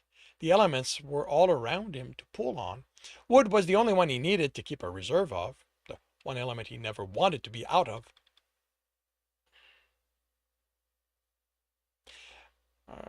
As for the split, that was simple enough to resolve. He channeled his element and Tip staggered in shock. And the swipe missed his head. He hurried to step away from the snarling large cat and applied a purity etching onto his cut. He stared at the animal. What had he been thinking? That it needed help, that everything needed it. He looked back the way the eat come, saw nothing different, but he sensed it. All those trees he'd helped glowed with wood essence. Would that help them? If he just filled someone with life essence, he'd hurt them. Were plants different? Could they deal with too much essence? He doubted it, but what would happen if he just pulled that out now? The annoying thing was that he didn't know when the element had started affecting him. He'd been walking, intent on heading to the dungeon as he channeled it, and it killed those worms without hesitation. Even now, their death didn't bother him. They were just worms. But it was the casual way he'd taken their life essence away.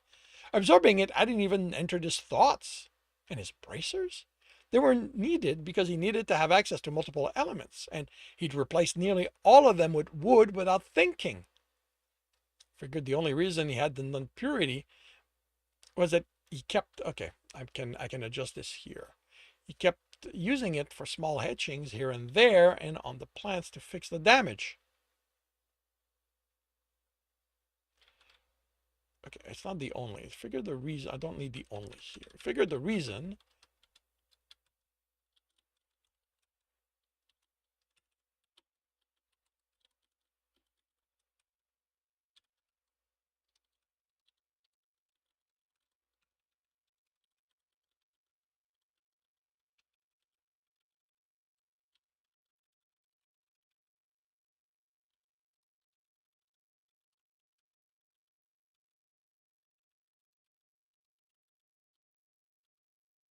As for darkness, maybe because he was always maintaining the etching over the brand. He looked at the cat. It had settled, panting, and eyed him. What had been his plan toward it? In the moment, making the splints, and after? Even now, his life essence was dangerously thin. Its life essence was dangerously thin. He knew there was little he could do about that. With a person making sure they rested while their essence rebuilt was the best way he could. That was the best he could do. But under the influence of wood, would he have filled it with essence the way he'd filled the trees with wood? He needed to help. But did so without needed to help, but did so without thinking of the consequences or of how he could hurt them and others in the process. His stomach groaned. How late was it? Neither Taurus nor Claria were visible, so it was either early in the night or late. He should go back to the village, but without them, or the sun, he had no idea where it was. Until sunrise, he was lost. If I had jerky, told the cat, would that make you not want to eat me? He should get back in that habit. If he had some, he'd have something to eat. Luckily for you, I don't have to get close to help. He paused in the process of forming the splint. But I can't. He shouldn't feel bad about it. It was an animal, not a person. It couldn't understand what he'd done. I can only maintain the splint if you stay in my range, and you're going to run off as soon as you feel better. I can't follow you. Not that you'd like that. And once you ran out of it, the itching on the gash had healed it, and was healing more of the internal damage. Paid attention to the part that approached the bones and undid that before it could heal them. His etchings didn't fix bone. It mended them in the position they were, even if that was bent wrong. In a person, it would be easy, if unpleasant, to straighten the leg and arm and then apply the etching. In the cat, he'd need the splint to put them in the right way and it would run off. But if he did nothing, he was leaving it there, leaving it here to die of thirst and hunger, unable to move, to hunt, leaving it to suffer. That had been one of Wood's lessons. Sometimes what needed to be done was painful. Was that his option here? To do the hard thing so the animal wouldn't suffer? What else would happen if he didn't heal it fully? And he knew it wouldn't let him heal it. It was an animal in pain. It would run off the instant it felt like. To the abyss with their lesson, he stood. You're not going to like this, and I'm sorry, but you need to be healed, and that you like it or not. He pulled the earth over the large cat's torso, and it thrashed, clawing at it with its good limb and injuring itself further in the attempt to escape. A bone broke through this fur as it tried to push away before he had the earth over that.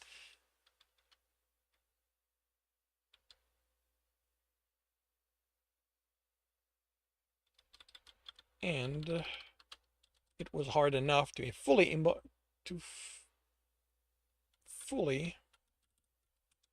immobilize it. It screamed and hissed, and Tibbs hardened himself against the pain he knew he was causing. This needed to be done. He made the splint and held it in place. Oh, I see. This is where he felt like I was using stone. Huh. He made the splint and held it in place as he softened the ground around the leg.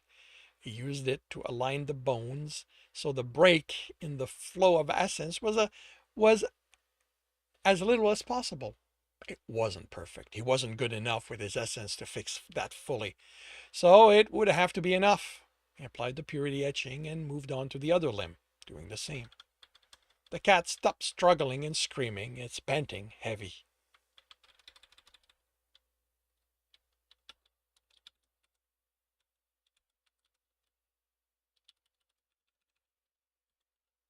He sat away and let the essence work, using the time to refill his reserves with a better selection of essence. The sky had turned pale sunrise-ward when the etchings were done with their work.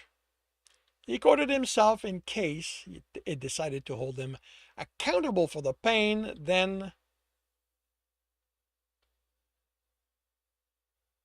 let the monodinka fall apart and undid the splits. You know what? That will deal with that. It was up and running in the opposite direction without even a glance in his direction.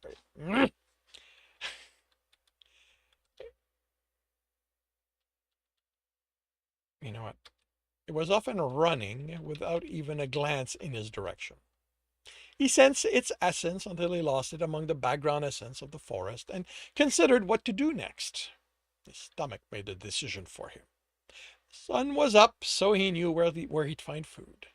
Maybe returning empty-handed from a hunt would make him more normal to the villagers' eyes. Tibbs's return to the village was eclipsed by one of them deathly sick. The woman had injured herself in the field days before. A deep cut, she tended there and resumed working. She'd been fine for the next days, but the day before had been unable to get out of bed, sick with fever.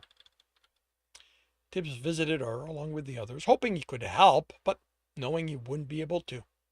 The injury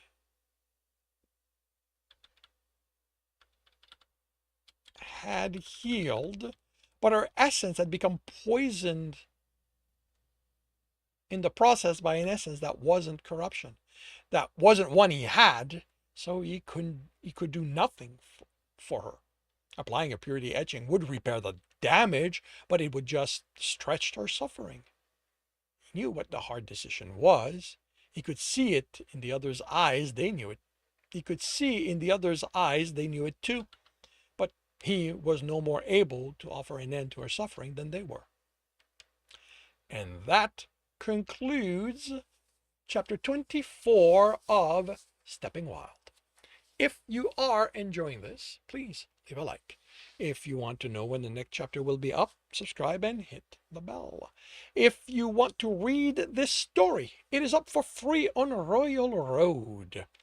If you want to read ahead of that and support me in the process, that is on a Ream story. I'd say it's about 12 chapters ahead.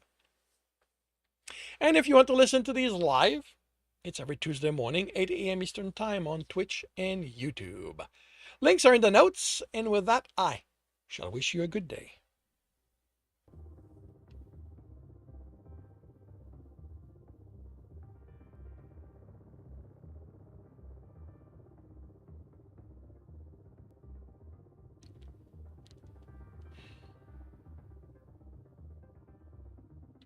Yeah, at this point, orthography, you've pretty much ensured I'm not going to do business with you.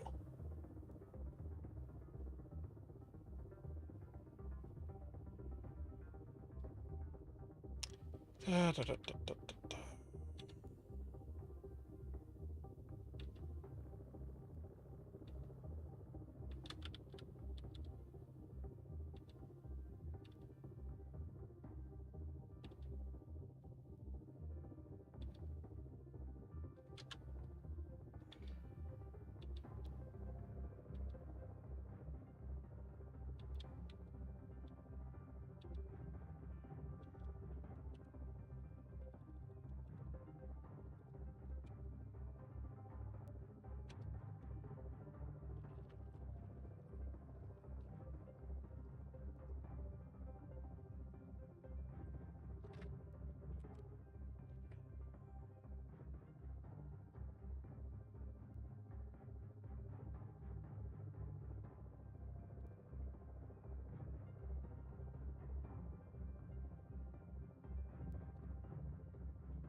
March 5th.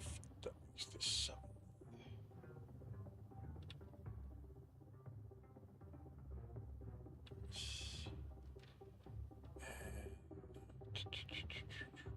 Captain 773.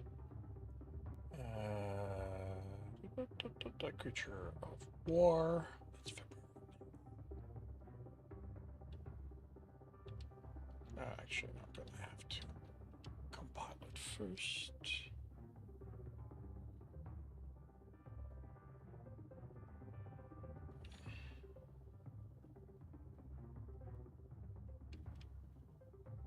Creature of War 14, so yeah, 15.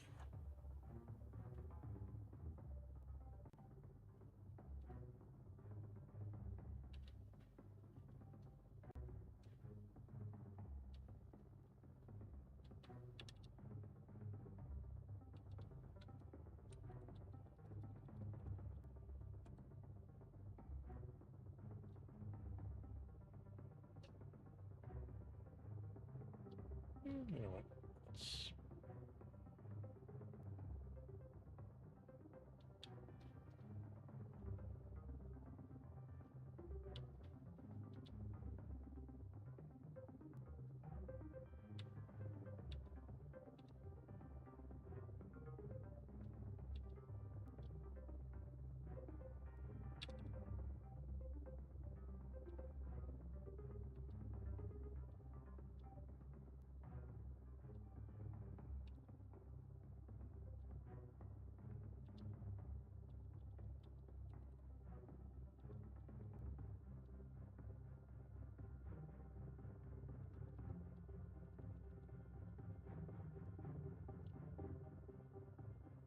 Well, wait, what?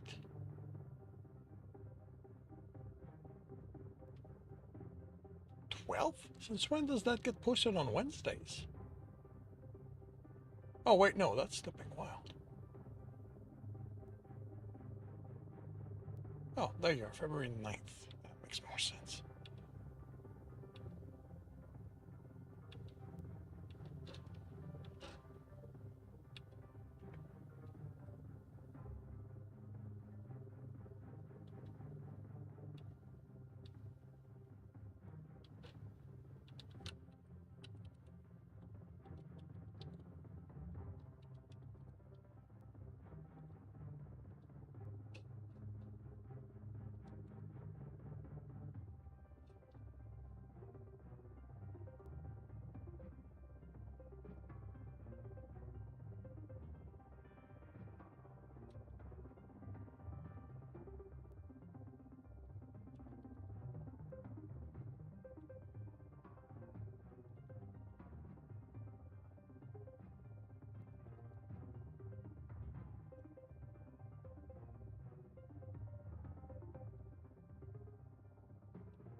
Atoll.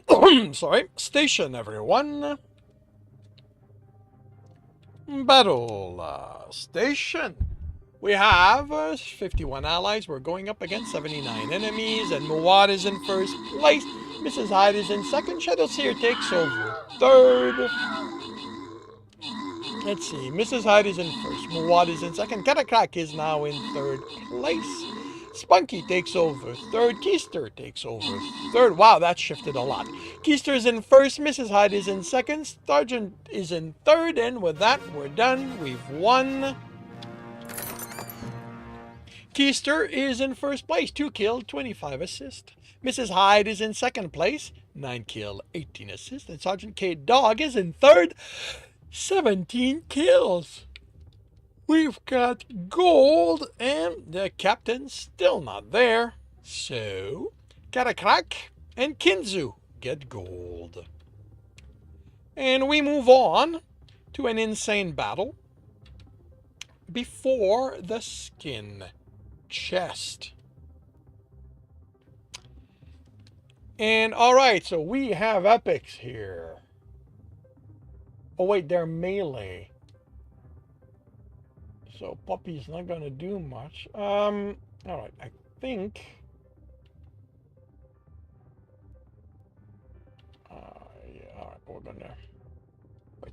Epic is still what I need to kill, right? Let's remember to... Yeah. Oh wait a minute. Didn't you reset? 4 minutes. Okay, next battle.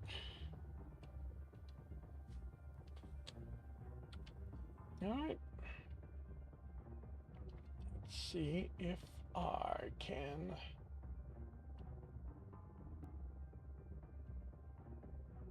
get at least one epic with this. Alrighty, half an hour to see how this turns out, and I will be right back.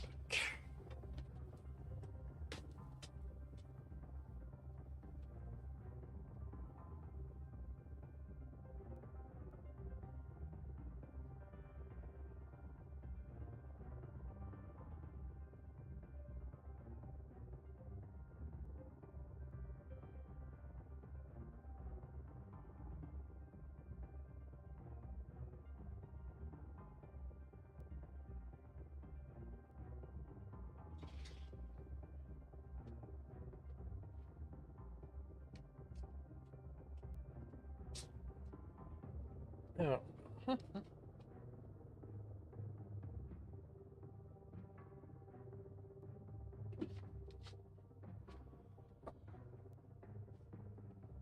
Alrighty.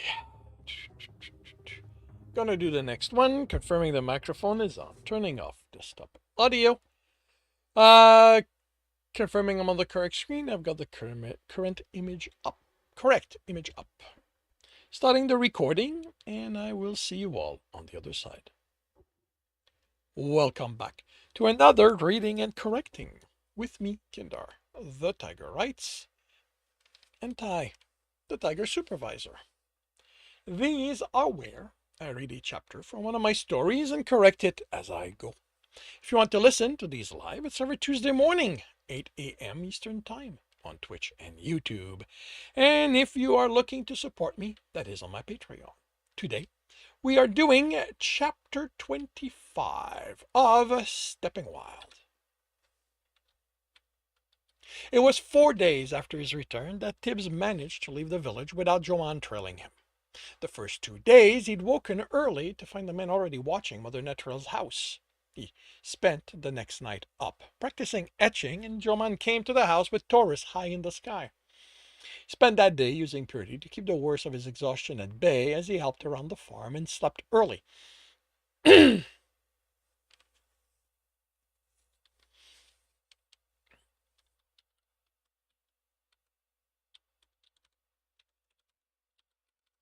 He woke with the setting sun. He sneaked out with full dark, sensing to ensure Joman wasn't watching the house, and covering himself in an etching of darkness to prevent others from noticing him and reporting his departure. In the forest, he used air etching. Yeah, you know what?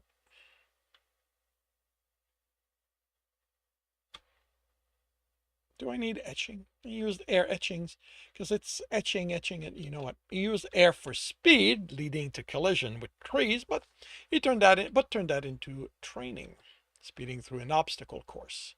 He kept the tiredness at bay until the village was well out of his range, then slept.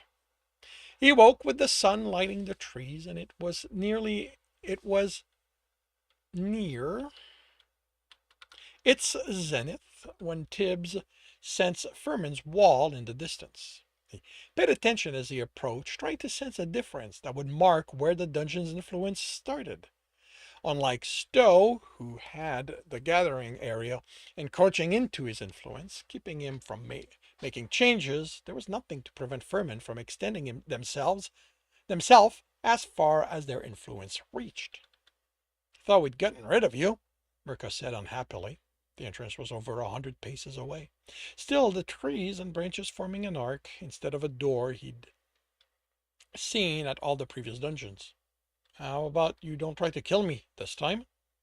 "We won't," Furman replied curtly. "Why are you here?" "I'd like to do a proper run." Mirka snorted. "I don't believe you." "Why?"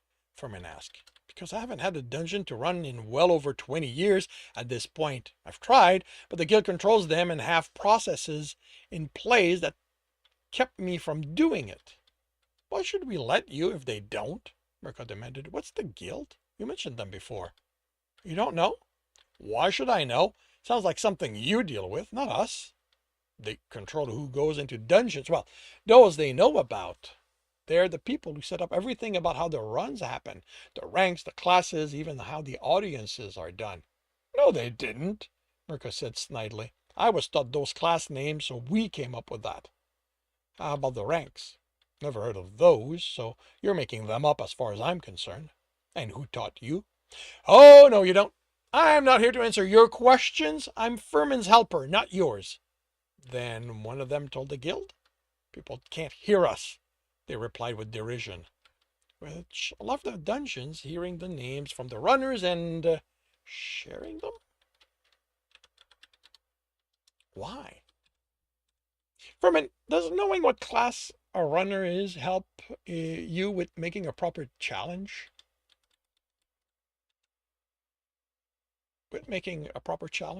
"Don't answer it."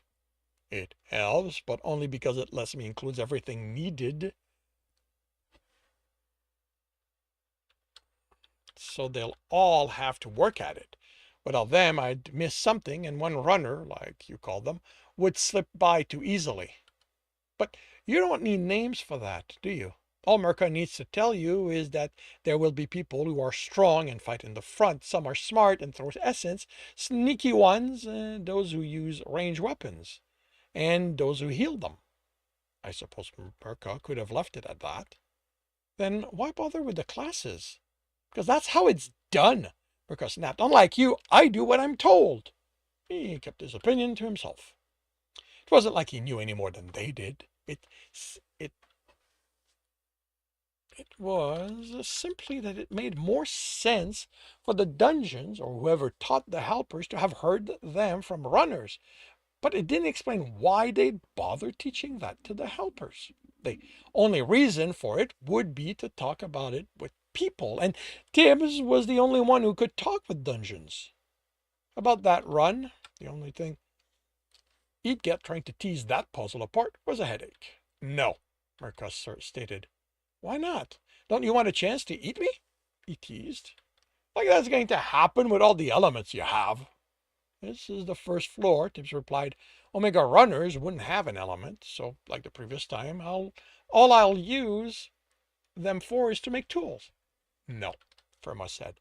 "If, as you claim, those Omega runners come in without an element, they don't get to make whatever they need when they need it." "You cannot be considering letting that run around you again," Mirka demanded. "Asking me to do a run without proper weapons or tools or armor isn't setting a fair test. Even when I started, they gave us armor and weapons." "If you're so scared, come back when you have all those things you need," Mirka mocked. "Not in a position to do that. The village doesn't have runner gear." There was the sword, but armor was out of the question. Even the guard wore nothing more than regular clothing. He hadn't sensed one metal helmet in the whole village. I'll make a sword and a shield now, along with the picks and a few knives. I won't replace them if they break or I lose them. For the armor, I'll coat myself in earth and won't change that for the runs. Mercus told them what they thought of the idea, but Furman's stretching silence had to mean they were thinking it over. I don't trust you not to change what you make, they said. You're too snaky. So I offer this as an alternative. I'm listening, he said in the stretching silence. First, you leave those essence reserves here. No, I'm not letting you absorb them. They're too important to me. I won't do anything to them. But you say that you want to do this the way those without elements would. If they are without an element, they don't have a reserve. He ran a hand over his forearm. Leaving it behind felt wrong. He could count on one hand the times he'd done so willingly. Beyond needing the essence they contained, they were the last thing he had of Stowe. But he had no counter. Nothing as a middle ground he could hope Furman would agree to. He left them in their care, or he simply left to see if there were other dungeons in the wild. All right, what next? I will provide you with armor, a sword, a shield, the tools you used last time, and 2 knives. You can't do that, Mirka protested. You can't just give it stuff. He reached the last room. There should have been a worthy reward for accomplishing that. It was here to get the person back. Rescuing a teammate doesn't change that. He won. He defeated you. He reached the end. You had me build a list of rewards for that chest. Not an entire equipment list. That's a valid point. Therefore, I will make this equipment using no more essence than the strongest item on the list. No, I forbid you from doing anything at once. I am the dungeon, Furman said, tone darkening. You are my helper. I always appreciate your advice, but you do not get to dictate what I do.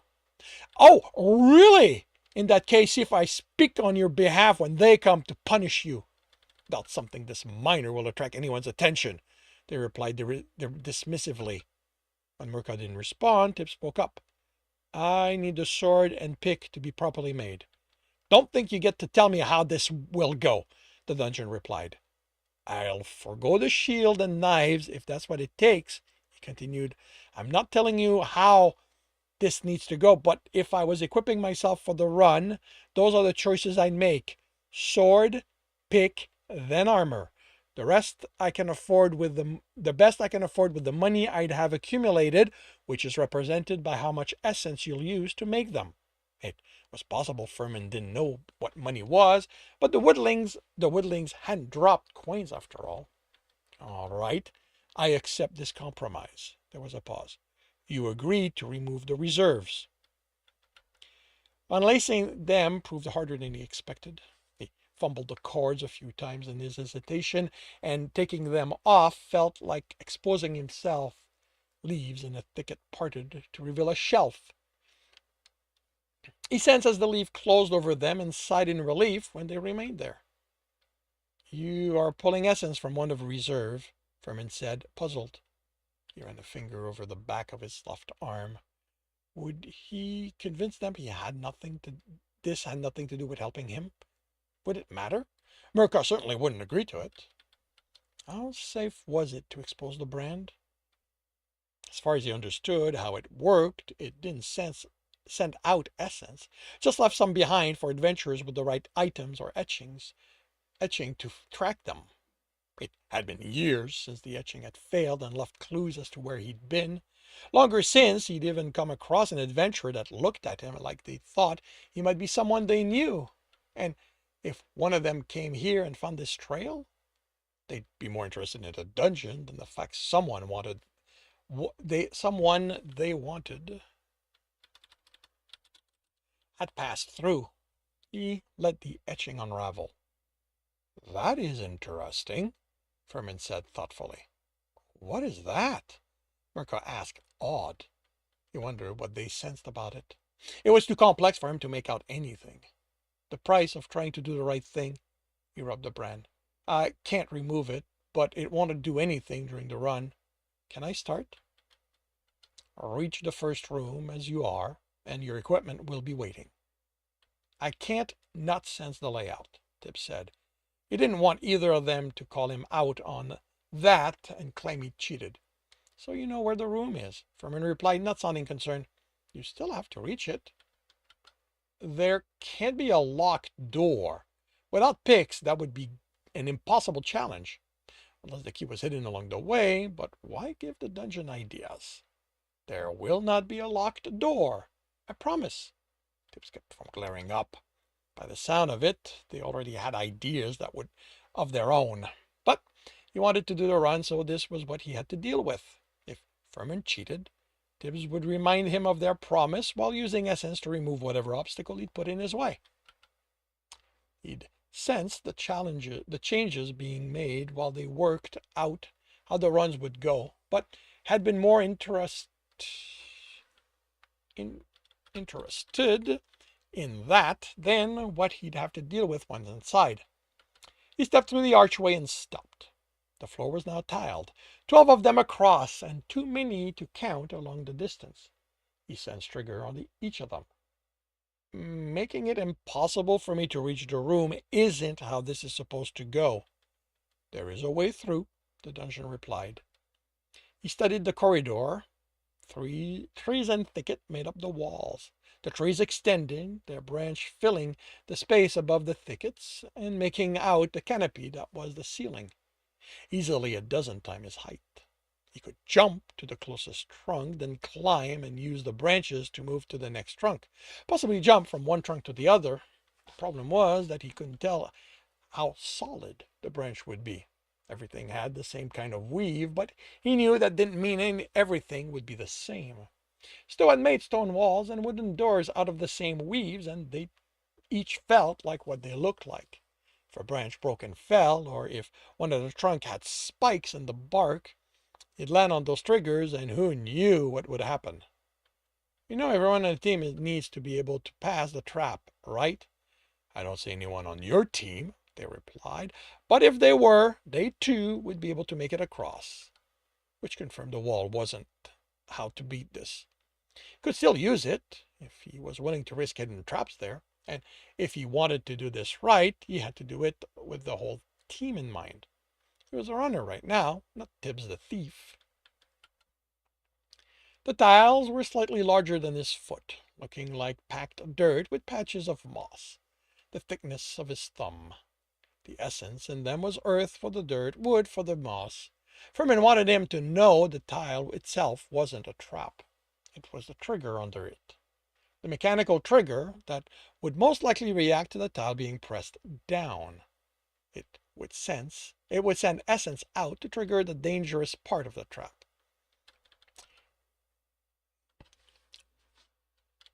On one, he placed a hand on one and pushed down. It took more force than he expected before it sank. Then a series of thunk warned of something about to happen. He had the hand off by the time wooden spears crisscrossed that row of tiles. He swallowed. Without an immunity to wood, that would rip him apart. 1 and 2 tiles from wall to wall. He shook his head and breathed. 12 tiles. If he held onto the wall and stretched, he could set his foot down 4 tiles in, maybe 5. 48 possibilities. The delay between the trigger activating and the wall of spear coming out meant he could run it. That was something everyone on the team would be able to do if they were trained. The Omega runners that wouldn't make it would be those too weak to survive. If this was Stowe on his first run, Tibbs would have bet his team's life on the run. He'd also have been confident it would have been the right decision. But while this was Furman's first floor, he was older than Stowe. The way Mirka could inhabit one of the creatures told him that. He didn't know how old Stowe was, but his reading had indicated the guild was adept at knowing when a new dungeon woke up. The scholars only had theories as to how they did it, but all agreed that by the time a couple of years had passed, the guild was set up and in control. The first disappearance here had been 14 years ago. But that didn't mean it was when Furman had been born. Some did, he remembered, something about an old dungeon sending out a spark, and that became a dungeon. But some also appeared out of nowhere. Then he said Stowe didn't come from another dungeon, implied it made him special. How did you come to be? Tibbs asked, pressing down on another tile while sensing for the trigger's reaction. What do you mean? People are born of their mother. He applied more force. I don't think the how it comes to be interests you, and I think old dungeons can send out a piece of themselves that becomes a new dungeon. Is that what happened with you? He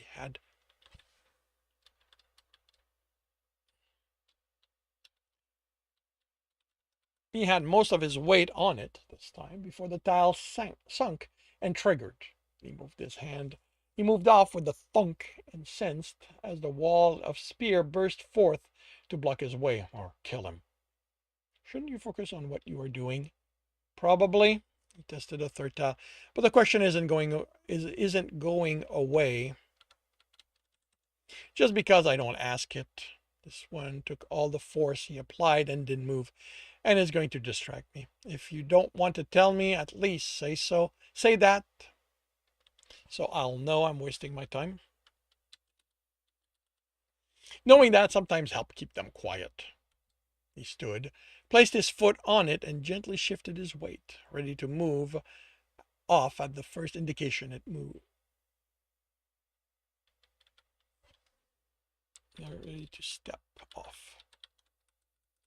At the first indication it moved. I don't know how I came to be, Furman said, as Tibbs stepped off it and sensed the trigger, searching for a difference that would let him find the safe ones. I remember becoming aware of something around me, but have a memory of that sensation being there long before that. I didn't know what I was aware of, and even once I understood the difference between the moss, the trees, and the thicket, and the animals moving through me, I didn't know what they were until Mirka arrived and taught me the names. They weren't there when you woke up? He sensed no difference between his trigger and the previous one. Was it because he wasn't heavy enough to trigger it, or the difference were minute enough he hadn't located them? Well-made traps and locks were adjustable. The floor trigger couldn't be so sensitive as to a rat running across it would activate it. How they were adjusted varied, but he could always tell by looking at the mechanism. Mirka had to travel to reach me. I think it's always like that.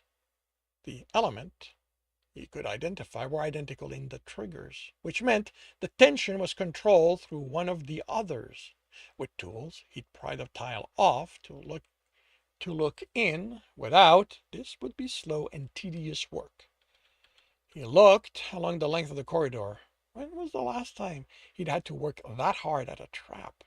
Back when he was Omega, maybe in the early days of Upsilon, when he barely had any essence to work with. He had a vague memory of stretching across a tiled floor, much like this one, testing each trigger. He shouldn't have to lie down here, but finding safe tiles for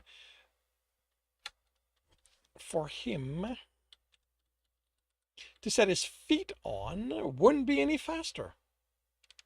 And that concludes chapter 25 of Stepping Wild. If you are enjoying this, please leave a like. If you want to know when the next chapter will be up, subscribe and hit the bell.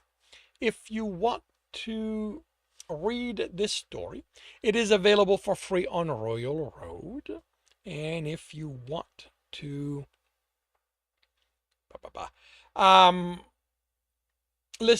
read ahead of Royal Road and support me at the same time, it is on Ream Story, where we're about a dozen chapters ahead. If you want to listen to these live, it's every Tuesday morning, 8 a.m. Eastern Time on Twitch and YouTube. Links are in the notes, and with that, I Shall wish you a good day. Hey, Mr. the Cat. Internet seems better. Give the thing. We'll give the thing a go tomorrow. See if we're lucky. Another possible alternative, Mr. the Cat, if you are still there.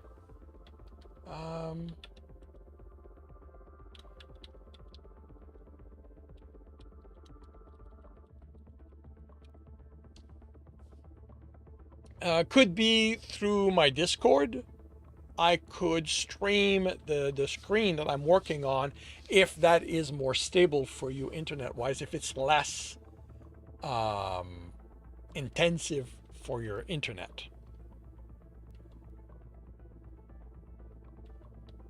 It is something like if it is something that we can test if you want, if you find that you're having issues still.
Battle Station, everyone. Battle Station. We have 58 allies. We're going up against 125 enemies. And we are off. Mrs. Hyde, I got my epic. Cool. I believe that's all I needed. Yep. Let's see. Mrs. Hyde is in first place. Shadow Seer takes over second. Q-Wiz is in third. Steve takes over third. Maggie, Crispy, and I, and maybe other people have killed epics. Mrs. Hyde is in first. Steve's in second. Catacrack is in third.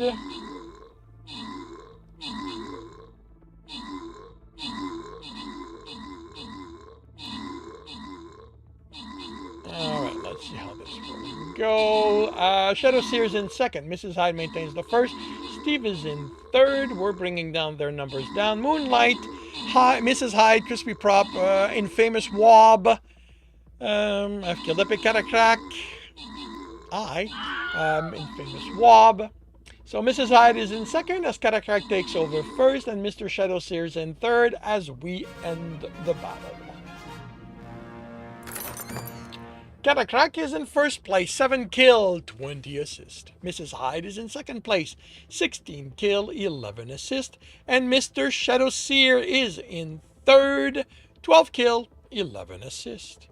We've got gold and the captain's not there. We've got Berserkers that no one is claiming, and I see Decanizer in the chat. So your clock has been updated. Tundra Chick gets gold. Mr. Shadow Seer goes berserk. And we move on to a skin chest before the boss. And how are you doing, Decanizer? Alright, I need to clear a quest and check what the news. So Necromancers is what I'm doing now. Don't know if I'll have time to put down 2 of those today. But that is what we do, Necromancer. And I only have 1 at this point.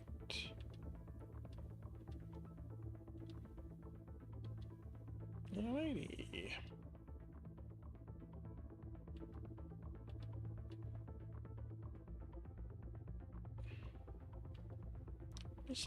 Really? 2 Necromancer?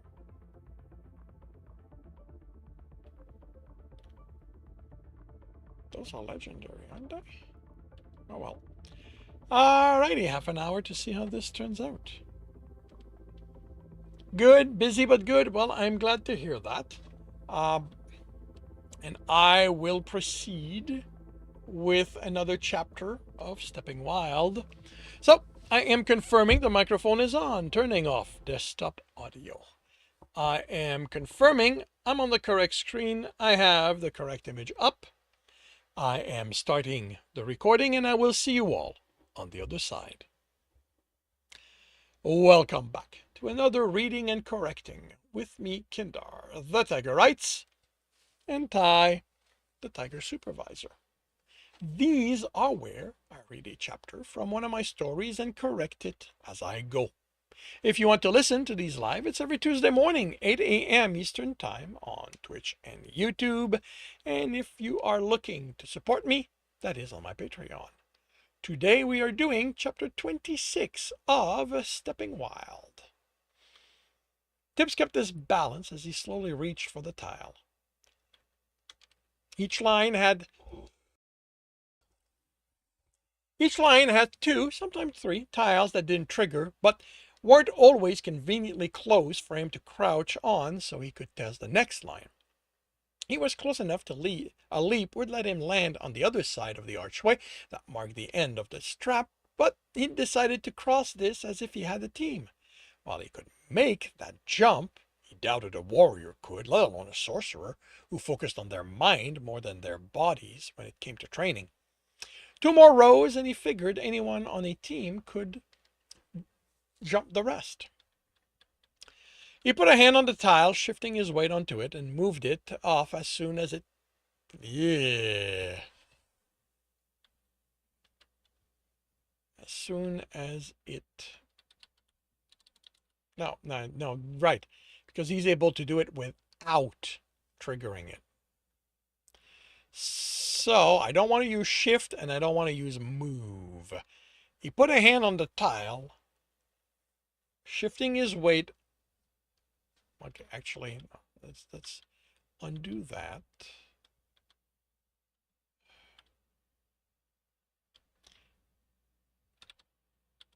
Adding weight to it. And as soon as it moved it off as soon as it shifted. There we go, that works. After 28 rows, he'd learned to tell the slightest change that would indicate the trigger was active. Only the most sensitive of them triggered from him pushing off. He studied what he was facing. He'd checked all the tiles he could reach from this one, and they were active. The other tile on this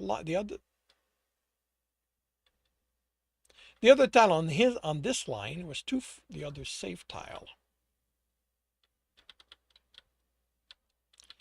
On his line was too far for him to hop or even jump if he was willing to risk such a small landing spot. So he backtracked 3 rows and followed the path that took him to the other side of the line to test those. This sign was more difficult to test. Not only were the 2 tiles he stood on wide enough apart, it made crouching unsteady, but there's no comma. So wide up enough apart, it made crouching unsteady, but there were 2 lines back from the one he needed to test. Here, he had little control over how much weight he put on the tiles, increasing the danger of putting more weight than was needed, and dangerously narrow the margin he had to move out of the way. It was why he'd started on the other side.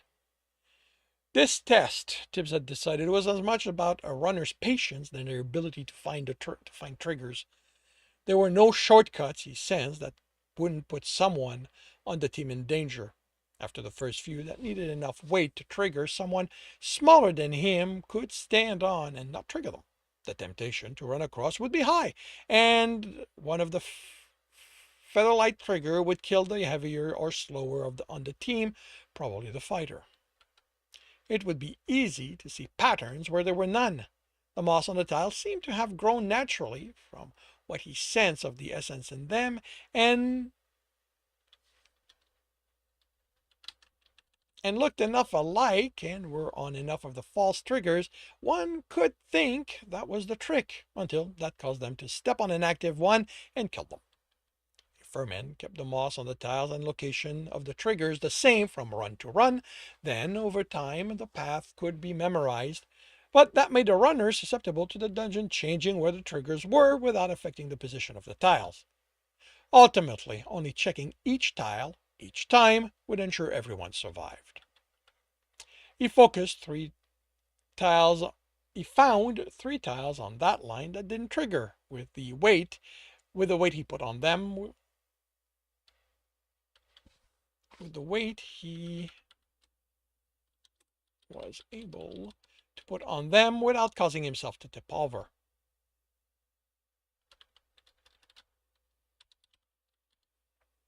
Two of them would be safe. Which one?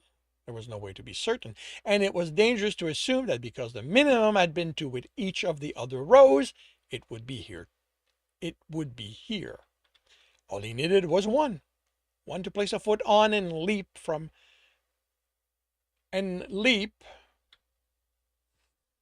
off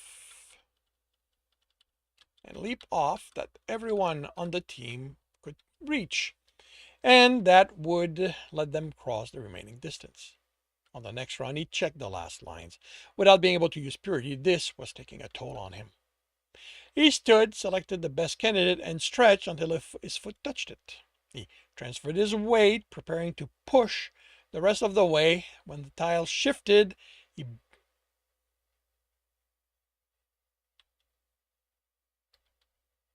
pushed the rest of the way. When the tile shifted and he barely reacted in time to the thunks with a Each of is right preparing to pursue.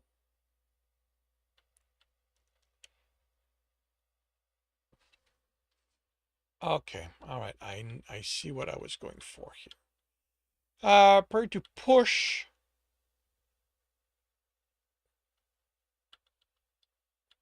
Preparing to push for the leap. When the tile shifted and he barely reacted in time to the thunks. With a curse, he put his foot down behind him to keep from falling, and that tile sunk.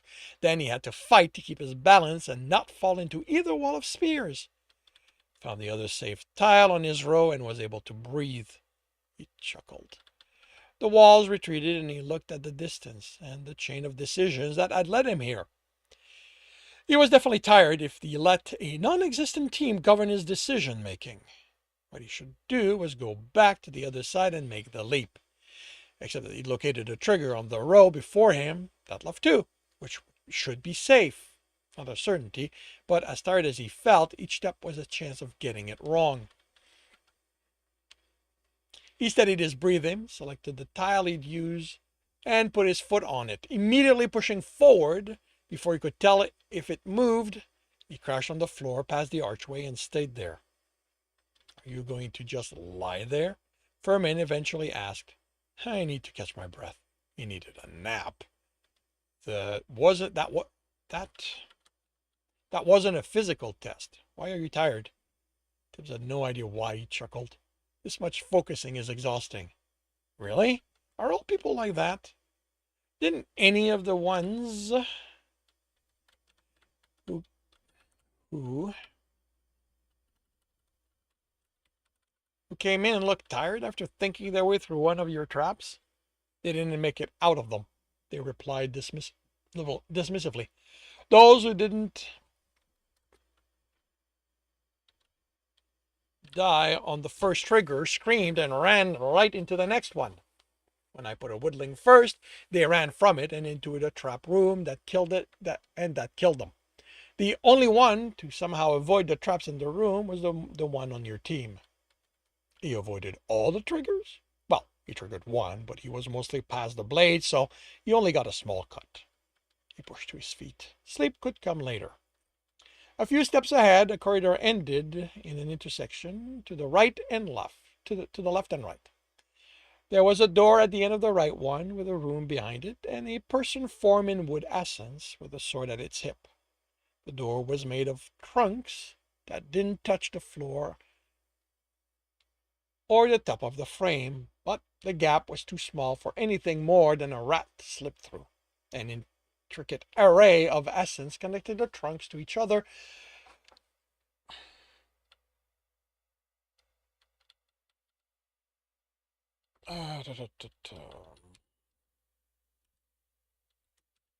Pushing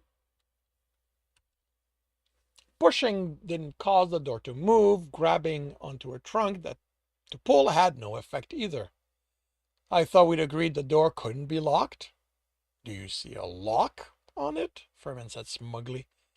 There wasn't. There was no metal essence within the trunks or the array. There was also no gap where you'd have to insert a key.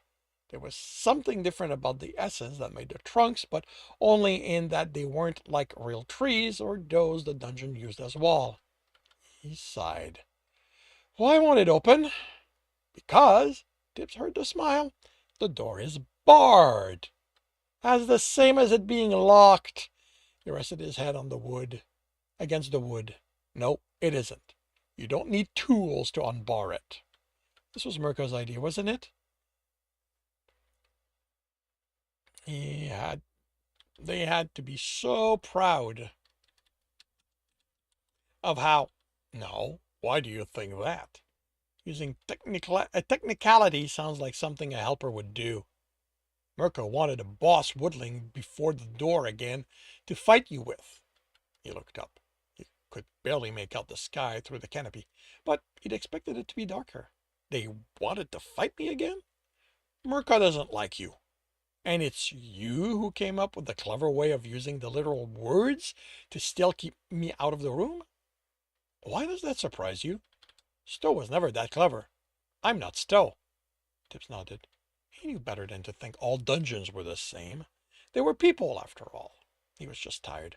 Possibly too tired for the run. Stowe had been the muscle. Yeah, that's a different paragraph. Stowe had been the muscle to Ganny's smart. He'd never gotten much of a sense of the dynamic between dungeons and helpers just from talking to them over the years. He pushed away from the door. I'll keep that in mind. The trunks looked ordinary, but their essence marked them as dungeon-made. Since they were different from the walls, it meant there was something in the essence itself that played into how the door worked. There was a structure to the trees, or any object, but it was never quite the same.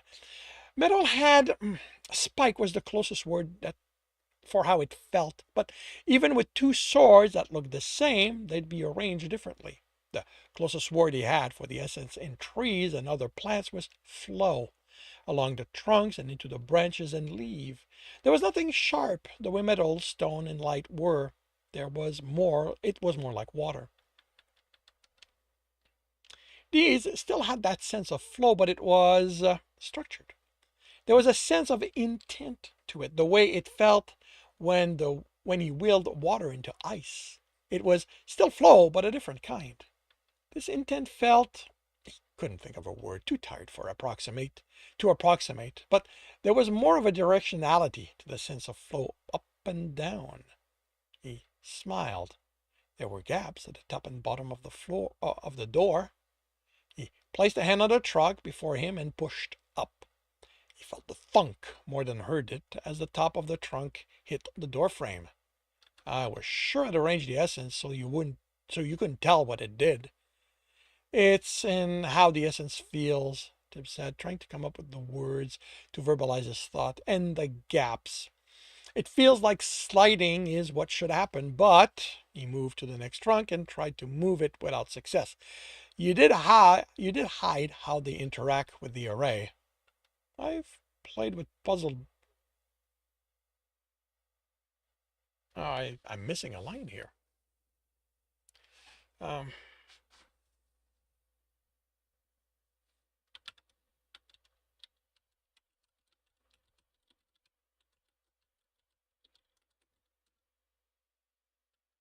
And you can't tell what it does?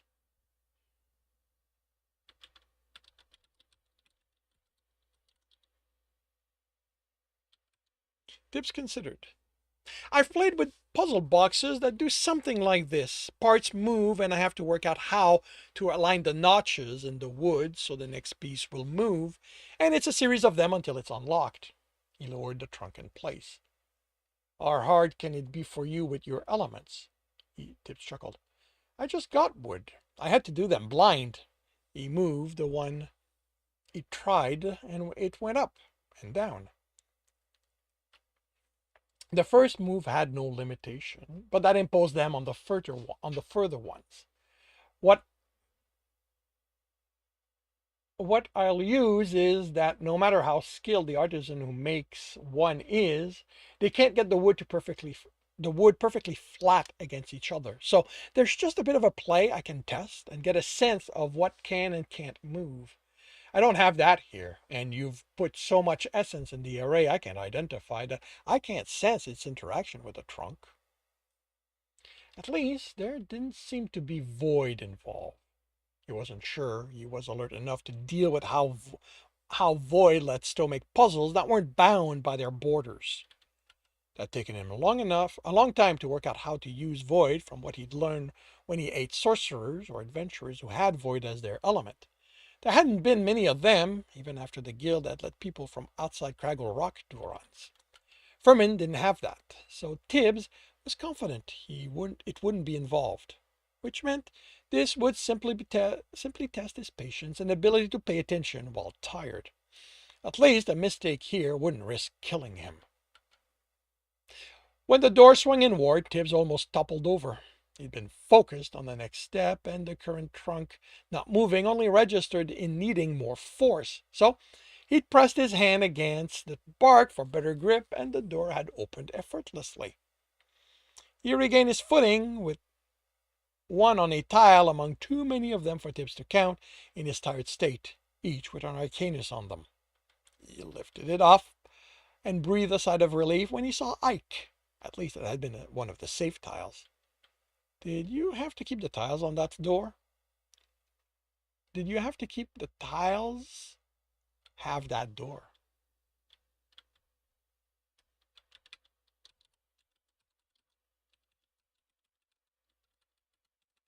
Has that door? I didn't feel like spending the essence to change it. Furman said casually. Tip snorted. We were just hoping I'd fall and trigger multiple of them. On the other side of the room was the armor stand. He reached it easily and was impressed with what he found. The armor was simple, supple.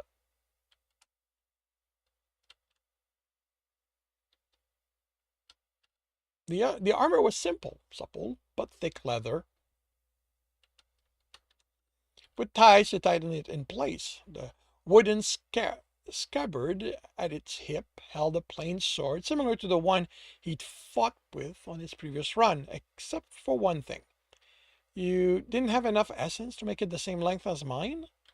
You insisted you needed the picks, the intricate weaving needed to give them the strength and flexibility yours had took much more essence than I expected. Tips nodded. He'd willed his to behave the way he needed them. Wait, so you don't have to will them to remain? No, I've made them. Then how do you make sure they don't break down into essence? How do I make sure I made them? Why would they break down unless I unmake them? I haven't worked out how to make something that stays. That broken sword stayed until you absorbed its essence. I was still willing it to exist. I've gotten so used to doing that with what I need, I keep doing it unless I need more items than I can maintain. How many can you keep? 7 easily. Beyond that, it depends on how much attention I can afford to give them. I've made 19 and held that for a while before the headache got too much. But I was in my room and nothing distracted me. He stretched his arm, holding the sword. He'd have to be careful of keeping the reduced reach in mind. It had been a long time since he'd had to fight with a sword that wasn't exactly how he wanted it to be. He put the armor on, holding this. Put the armor on. The picks were held in a long pocket, and once he tightened the straps, moved about, testing its flexibility. How did you come up with this? It's nice. One of the people I absorbed had it. One within.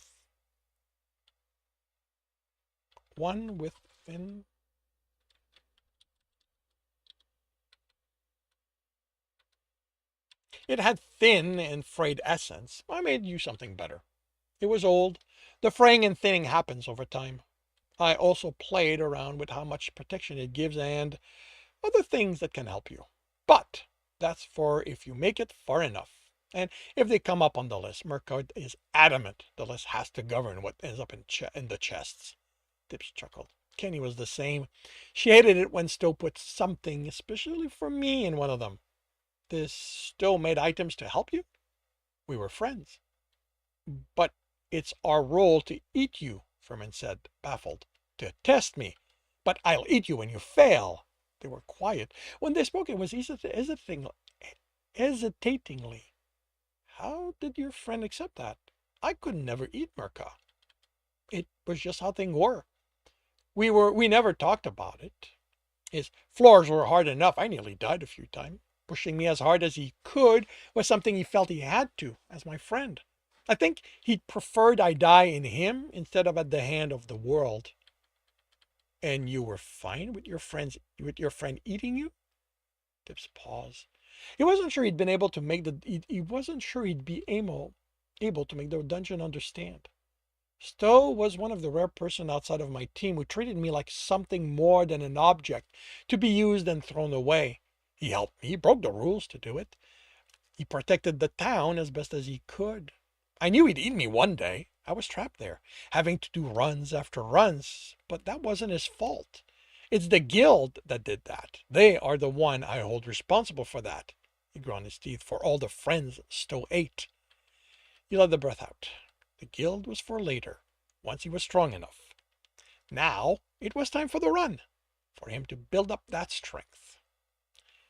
And that concludes chapter 25 of Stepping Wild. If you are enjoying this, please leave a like. If you want to know when the next chapter will be up, subscribe and hit the bell. If you want to read this story, it is available on Royal Road for free. If you want to read ahead of that and support me in the process, that is on the Ream story, where we're at least a dozen chapters ahead. And if you want to listen to these live, it's every Tuesday morning, 8 a.m. Eastern Time on Twitch and YouTube. Links are in the notes. And with that, I shall wish you a good day. I will be right back.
And sorry for the delay, Colo. As you saw, I was a little busy.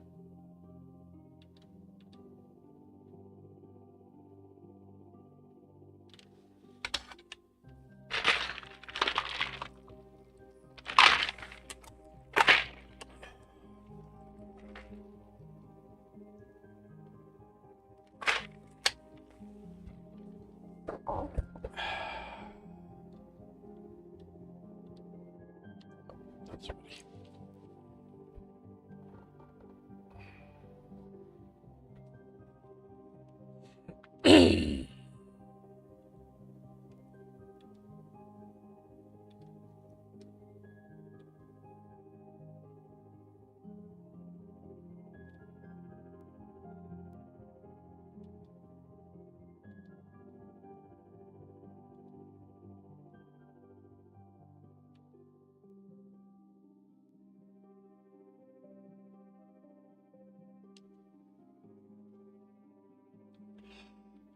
Battle station.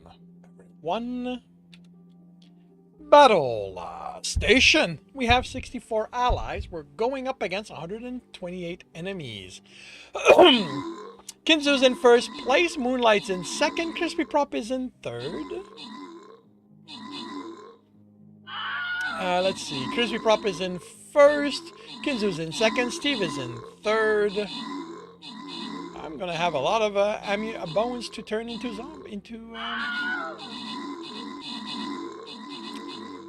Kinzu, Mrs. Hyde, Crispy Prop, probably others have killed epics.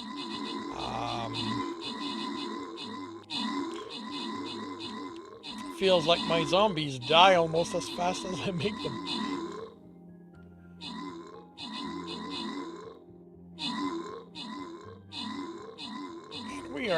We've got a lot of range against us. That's not gonna be nice. Can we,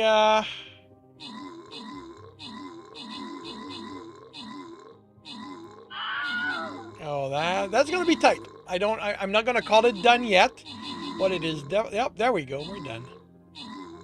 We're winning. Moonlight is in first. Gator Paws is in second. Gator Paws jumps to first place. Moonlight is in second, and with that, we're done. We've won. Gator Paws is in first place, 5 kill, 40 assist. Moonlight Baby is in second place, 22 and 22. Kinzu's in third, 7 kill, 14 assist. We have gold, and the captain's still not here. Then we've got Shinobis that no one is currently claiming. So, Arcten Telemetros gets gold. Mawad Kinzu gets stabbed. And we move on to the boss battle.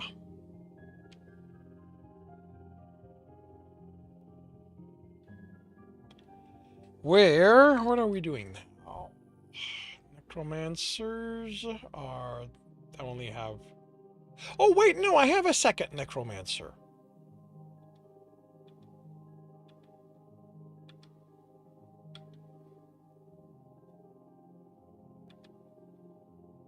That's going to speed things up a little bit.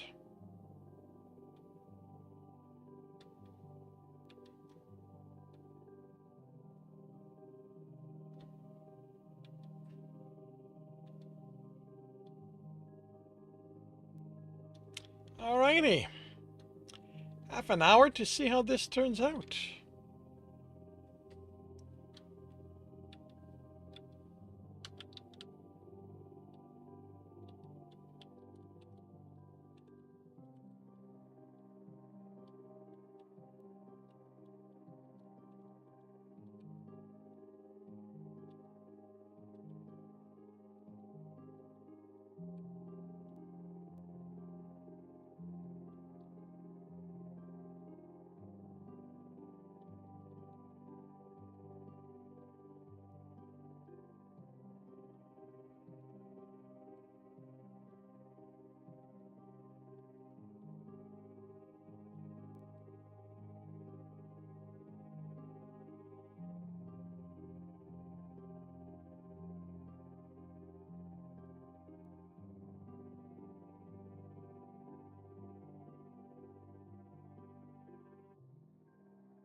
And that is done.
Alrighty, it is time for me to take lunch.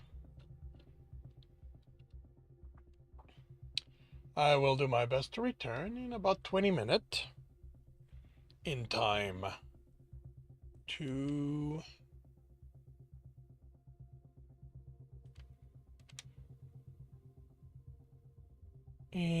to run the battle. Blah. If I cannot, I will see you all when I get back from lunch.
Atoll Station.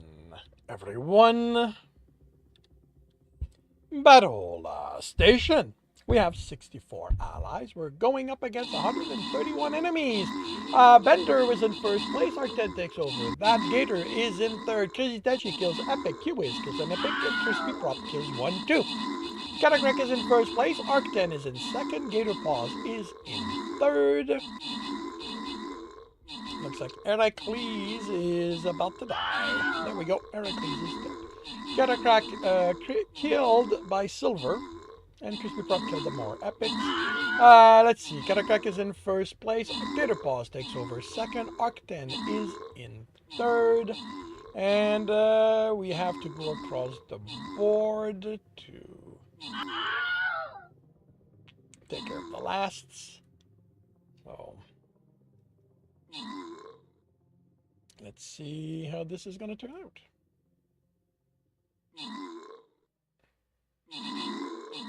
And there we go. We're basically done. We've won! Catacrack is in first place, 20 kills, 24 assists. Arc10 Telemetros is in second place, 22 kills. Gator Paws is in third, 19 kill, 2 assists.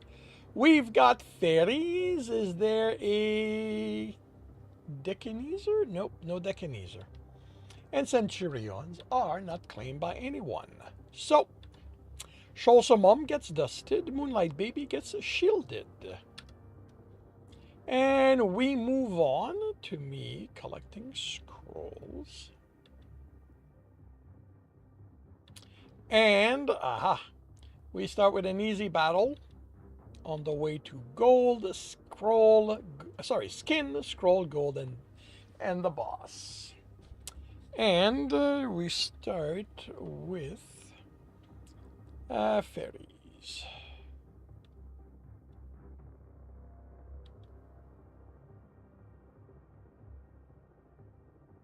Yeah, let's not put my fairy on the front line. That is not good.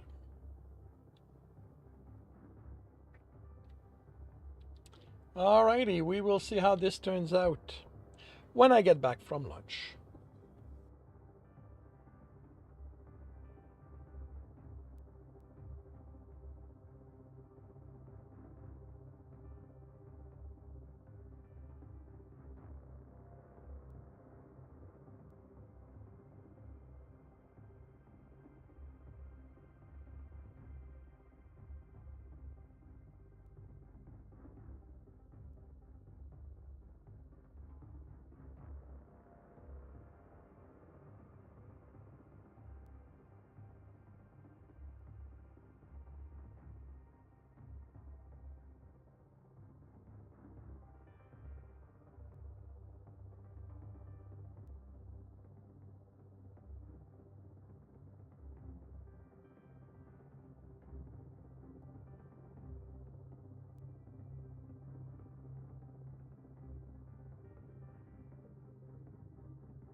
Atoll.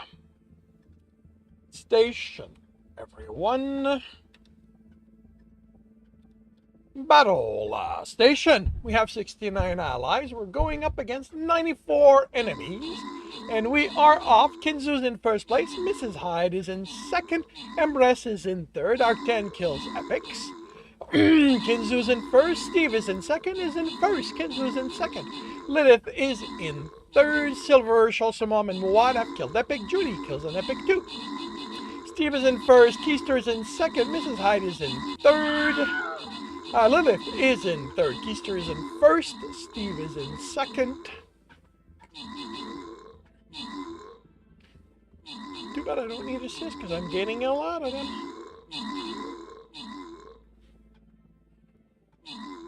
See, so we've got Keister, Steve, Silver, Lilith, Judy, Cholsamom have killed epic. Another one coming. Lilith has killed another epic, and we are down to the last enemy, and we are done. We have won. Keister's in first place. 5 kill, 43 assist. Steve 3000 is in second place. 24 kill, 21 assist. Silver, the Diamond Witch, is in third. 20 and 20. We've got gold and the captain's not there. We've got vampires. We've got flag bearers. We've got nobody claiming those. So, Tundra Chick and Moon Touch City wave the flag. Catacrack, Kihira get bitten, and White Plague gets gold. And we move on to an easy battle on the way to the skin chest.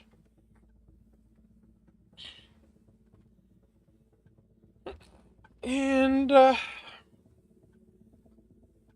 necromancers are currently okay. So that. I think if I do this, and go all the way back there, should be good. So 1, 2. Oh, where's the third one? I thought I had. Wow, you are far. I thought I had. Oh, well.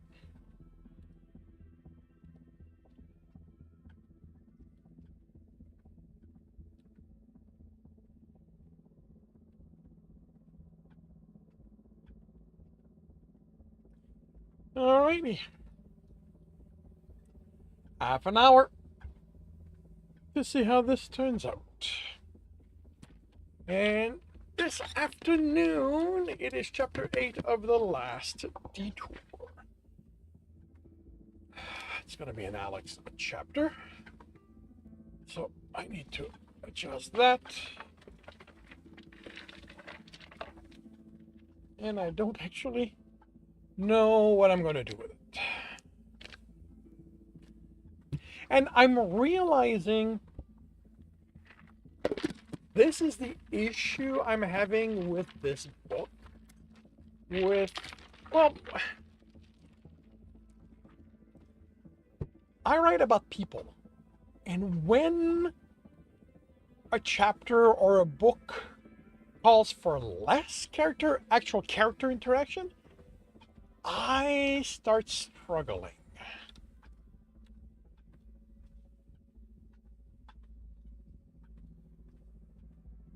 Which is why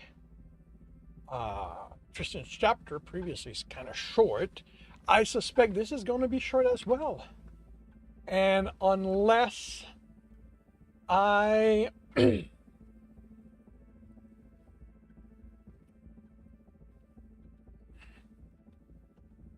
I don't know. I honestly do not know.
Cla, welcome to the stream. How are you doing today?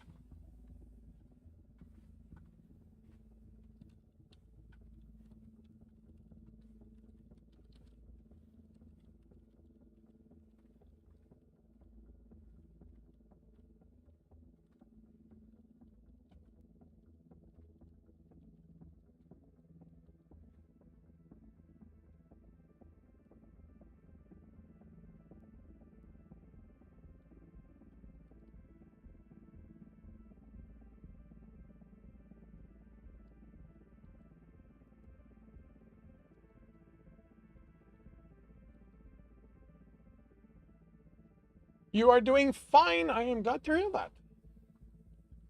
I am good. Thank you very much. Did a reading correct this morning. That went well.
Hey, Colo, how goes?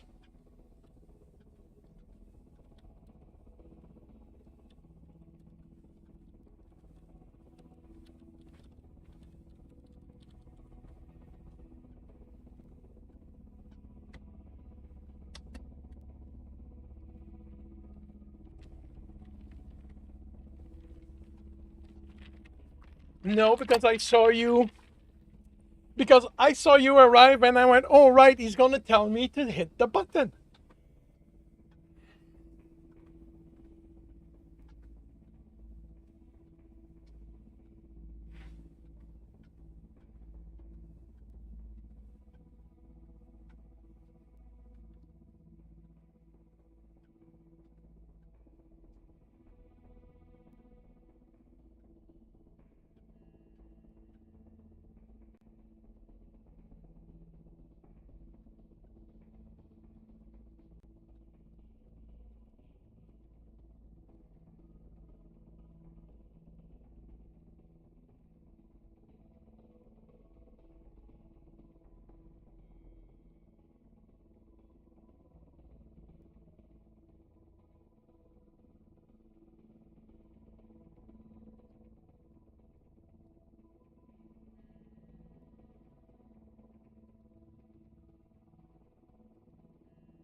The more you write, the more you hate your paper, the less it makes sense.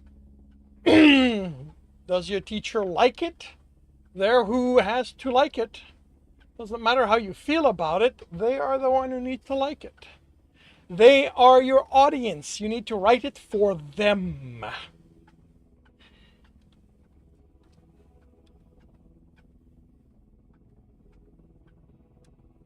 Ah, okay.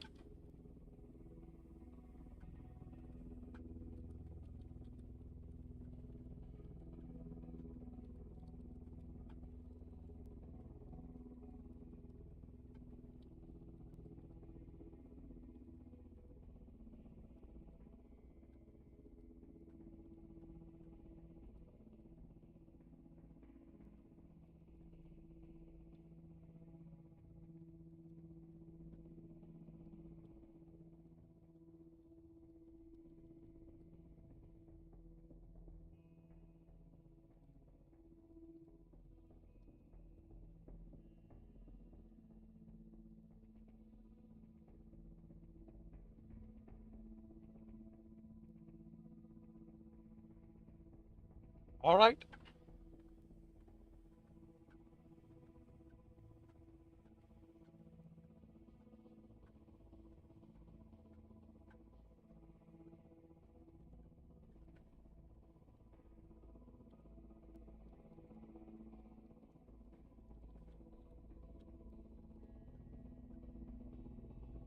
That is true.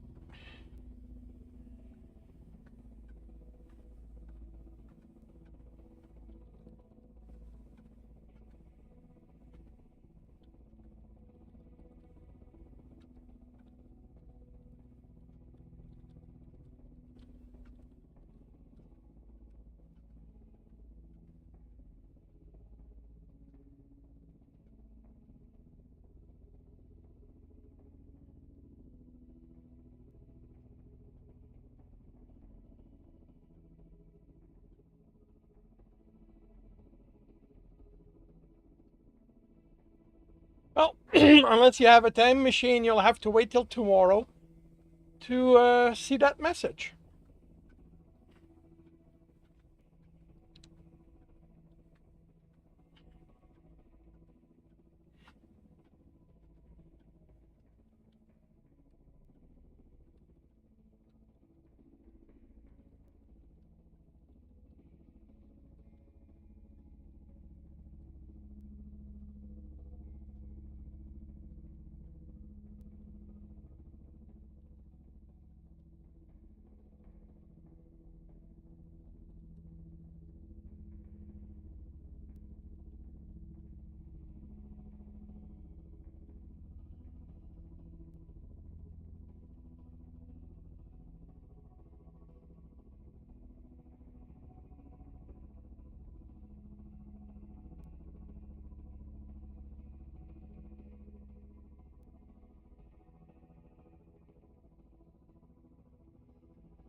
Yeah, well, that won't that won't get him answers on the quality of the work, and he's still gonna have to present it.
Yep, and then you'll know what you've got to do to meet to satisfy her.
Battle station. One battle station. We have 58 allies. We're going up against 57 enemies. And we are off. Decanizer starts us in the lead. Steve is in second. Empress is in third. So we've got Decanizer in first. Moonlight Baby takes over first.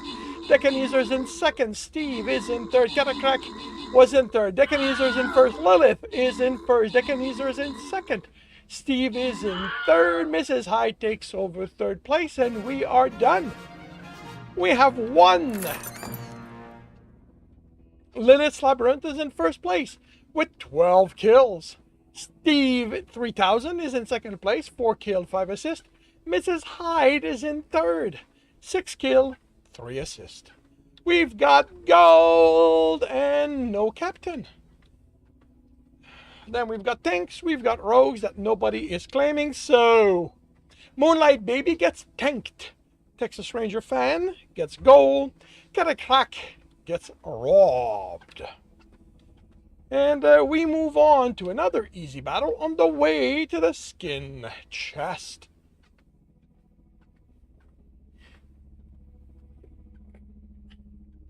All right, and Necromancer and Fairies. So, Fairies are here.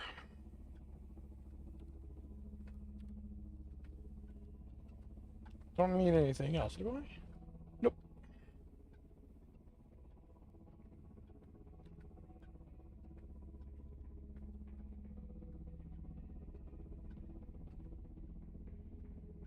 Alrighty. half an hour to see how this turns out.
Atoll Station. Everyone. Battle Station. We have 55 allies. We're going up against 101 enemies. And I think I forgot. No, wait, no, necromancers are what I'm putting down when it's not fairies. Alrighty, Sigma OS is in first place, Lilith is in second, Arcten takes over second. Neon, Arcten, Sigma, and others have killed Epics. Sigma's in first, Arcten is in second, Lilith is in third.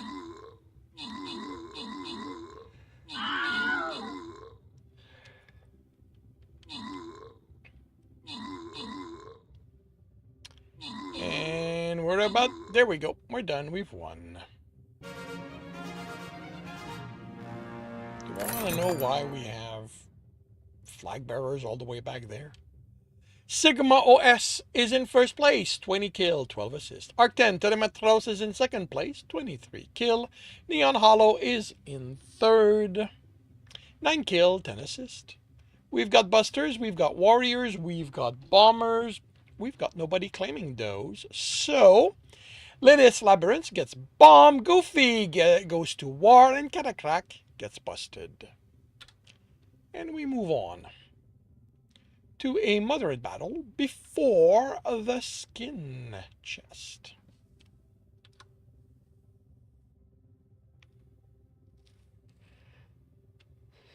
And an hour.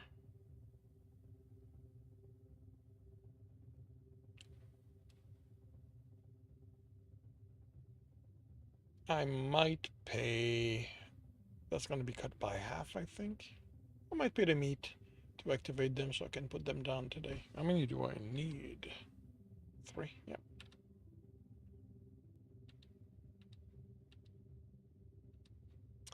Alrighty. Yeah, why not?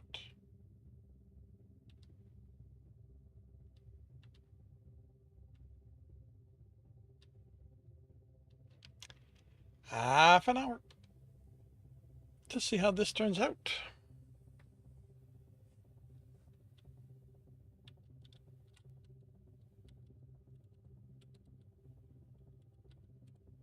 And I will be right back.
Sit now, well, instead of, start playing game.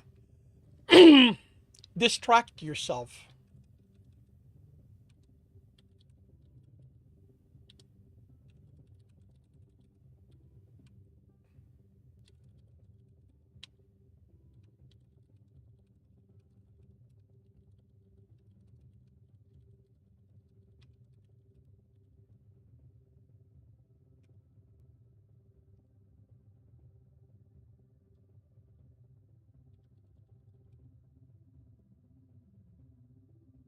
Ain't I distracting enough? Well, you tell me.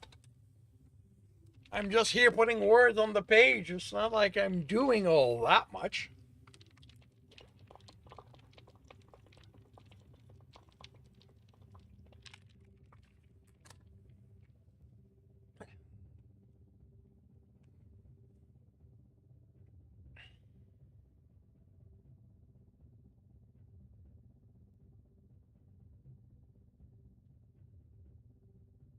Well, if I'm shitting the bed, well, that's too bad.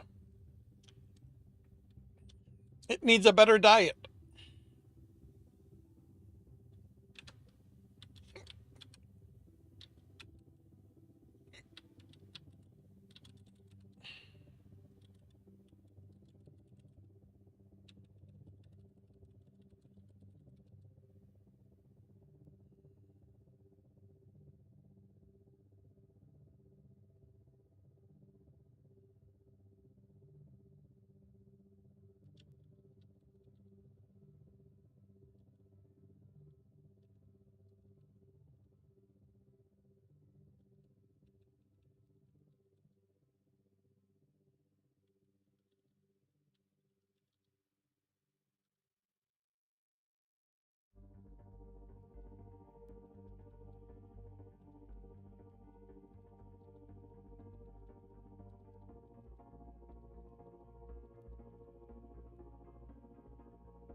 It's on a diet of which stream? YouTube borrow nonsense and anime bullshit. Well, maybe it needs something with more meat to it, with more, more fiber. Maybe you look, maybe maybe feed it some essays about about video games. You like video games, so essays about that would still be in the video game string that you enjoy, and you know might help his diet with its diet. Will eat brain rot and be happy about it. Well, then you don't have to. Then you cannot complain about the mess it makes in the bed.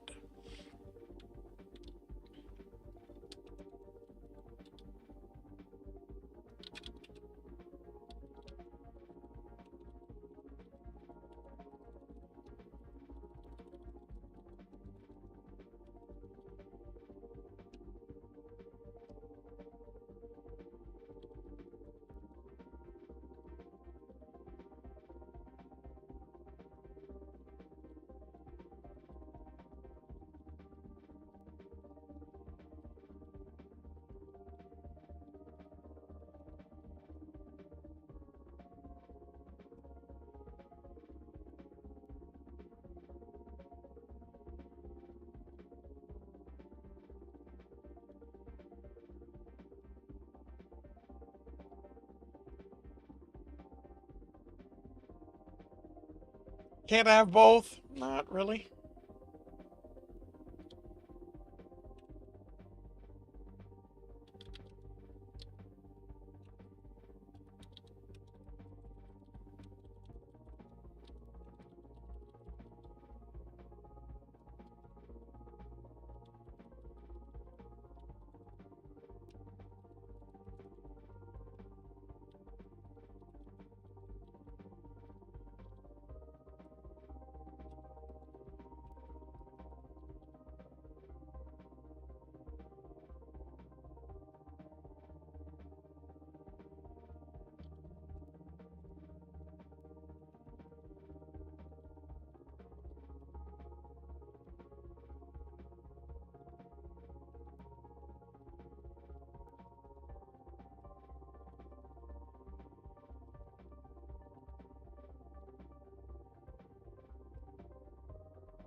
Battle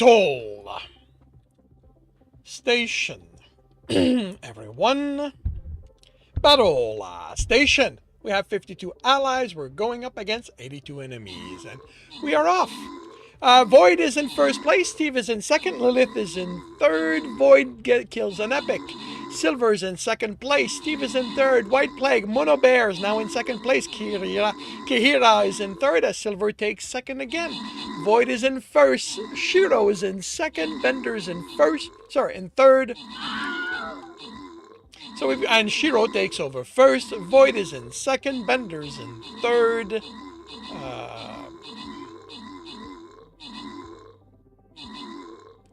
And we go up against the last bit of enemies. Too many people kill epics for me to keep track. And we're done. We've won. Shironeya Stream is in first place. 7 kills, 39 assists. Bender Fondue is in second place. 22 assists. 33 assists. And Silver the Diamond Witch is in third. 19 kills, 3 assists. We've got gold. And the captain's not here. We've got pals, we've got barbarians, we've got nobody claiming those. So, Spider gets gold, Decanizer gets a pal, Severed Marlin gets the axe. And we move on to the skin chest on the way to tomorrow's scroll chest. And I was saying, yeah, I'm gonna pay that and put you on the board.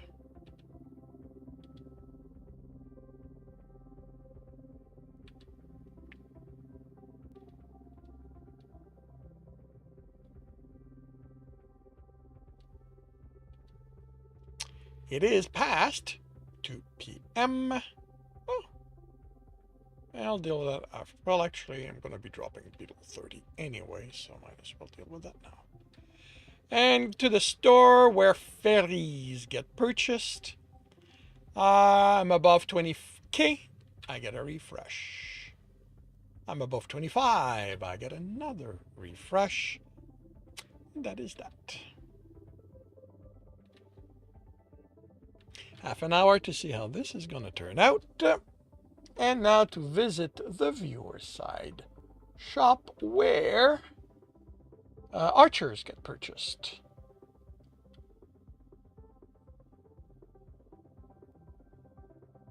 I am above, no wait, archers, you and you. I'm above 50k, I get a refresh. I'm above 55, another refresh. I'm above 60, so another one. And I'm still above 65.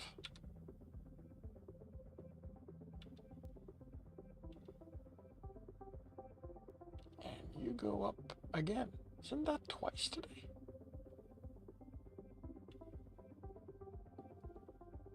Alrighty. That is that.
Not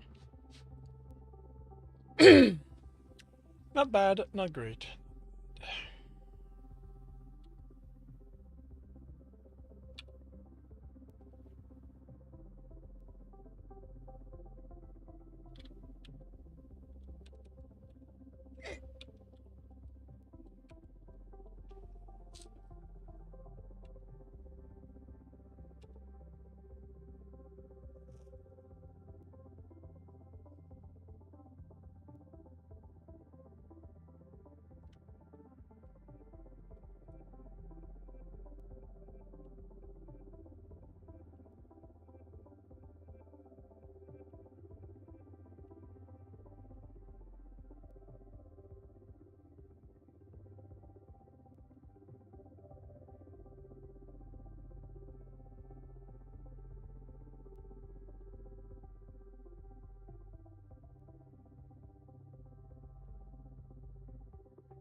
I'll be right back.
Battle Station. Everyone. Battle Station. We have 57 allies. We're going up against 73 enemies. And we are off with Shiro in first place, Sigma in second. Sigma takes over first, Shiro's in second. Mrs. Hyde is in third. Let's see. Sigma's in first, Shiro takes over first. Sigma's in second. Lilith takes over third, killing an epic.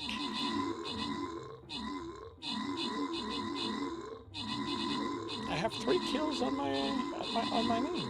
Very cool.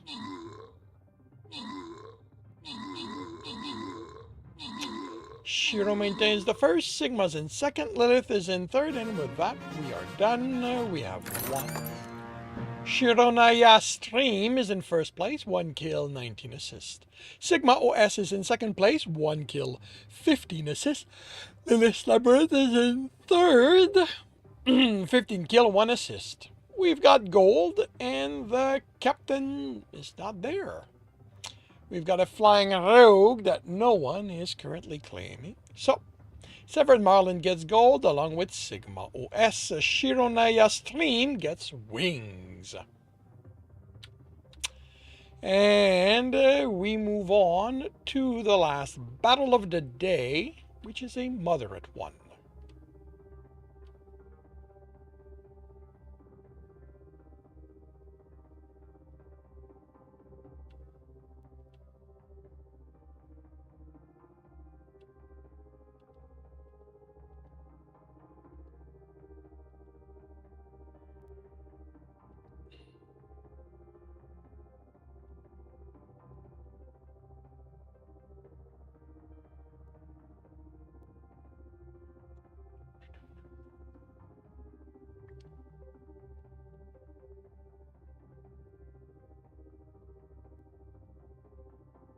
Are you kidding me?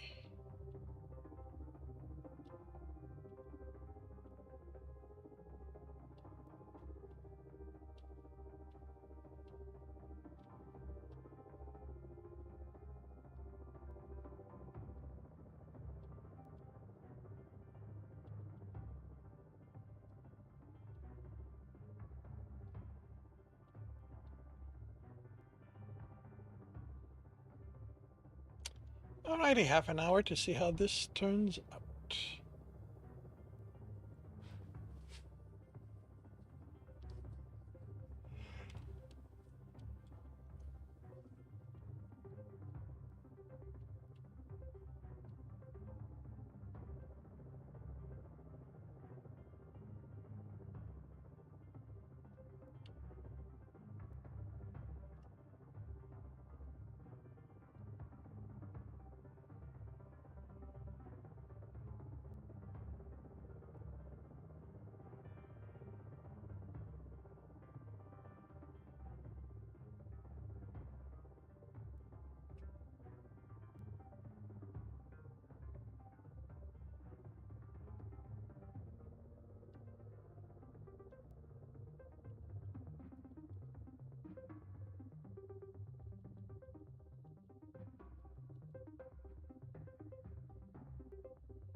Battle station, everyone.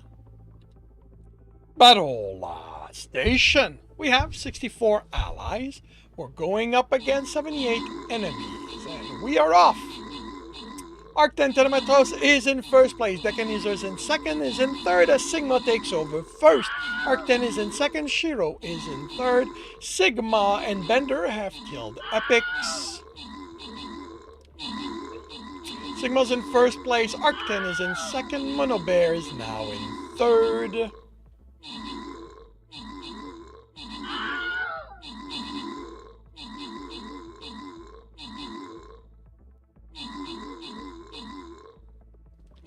And we are about to be done. There we go.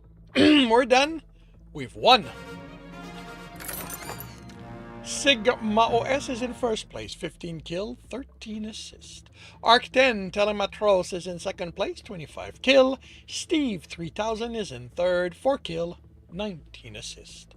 We've got Lancers, we've got Saints, we've got Busters, we've got nobody claiming Does. So, Spider gets busted, Bender Fondue gets sanctified, and Steve 3000 gets lanced. And this brings the battling to an end for today. Tomorrow morning, 7:30 a.m. Eastern Time placement will start for a scroll chest. Then we'll have gold, the boss, and the super boss that comes after this. I hope to see you then. And with my writing done, I will end the stream with a raid to Mama Buckle.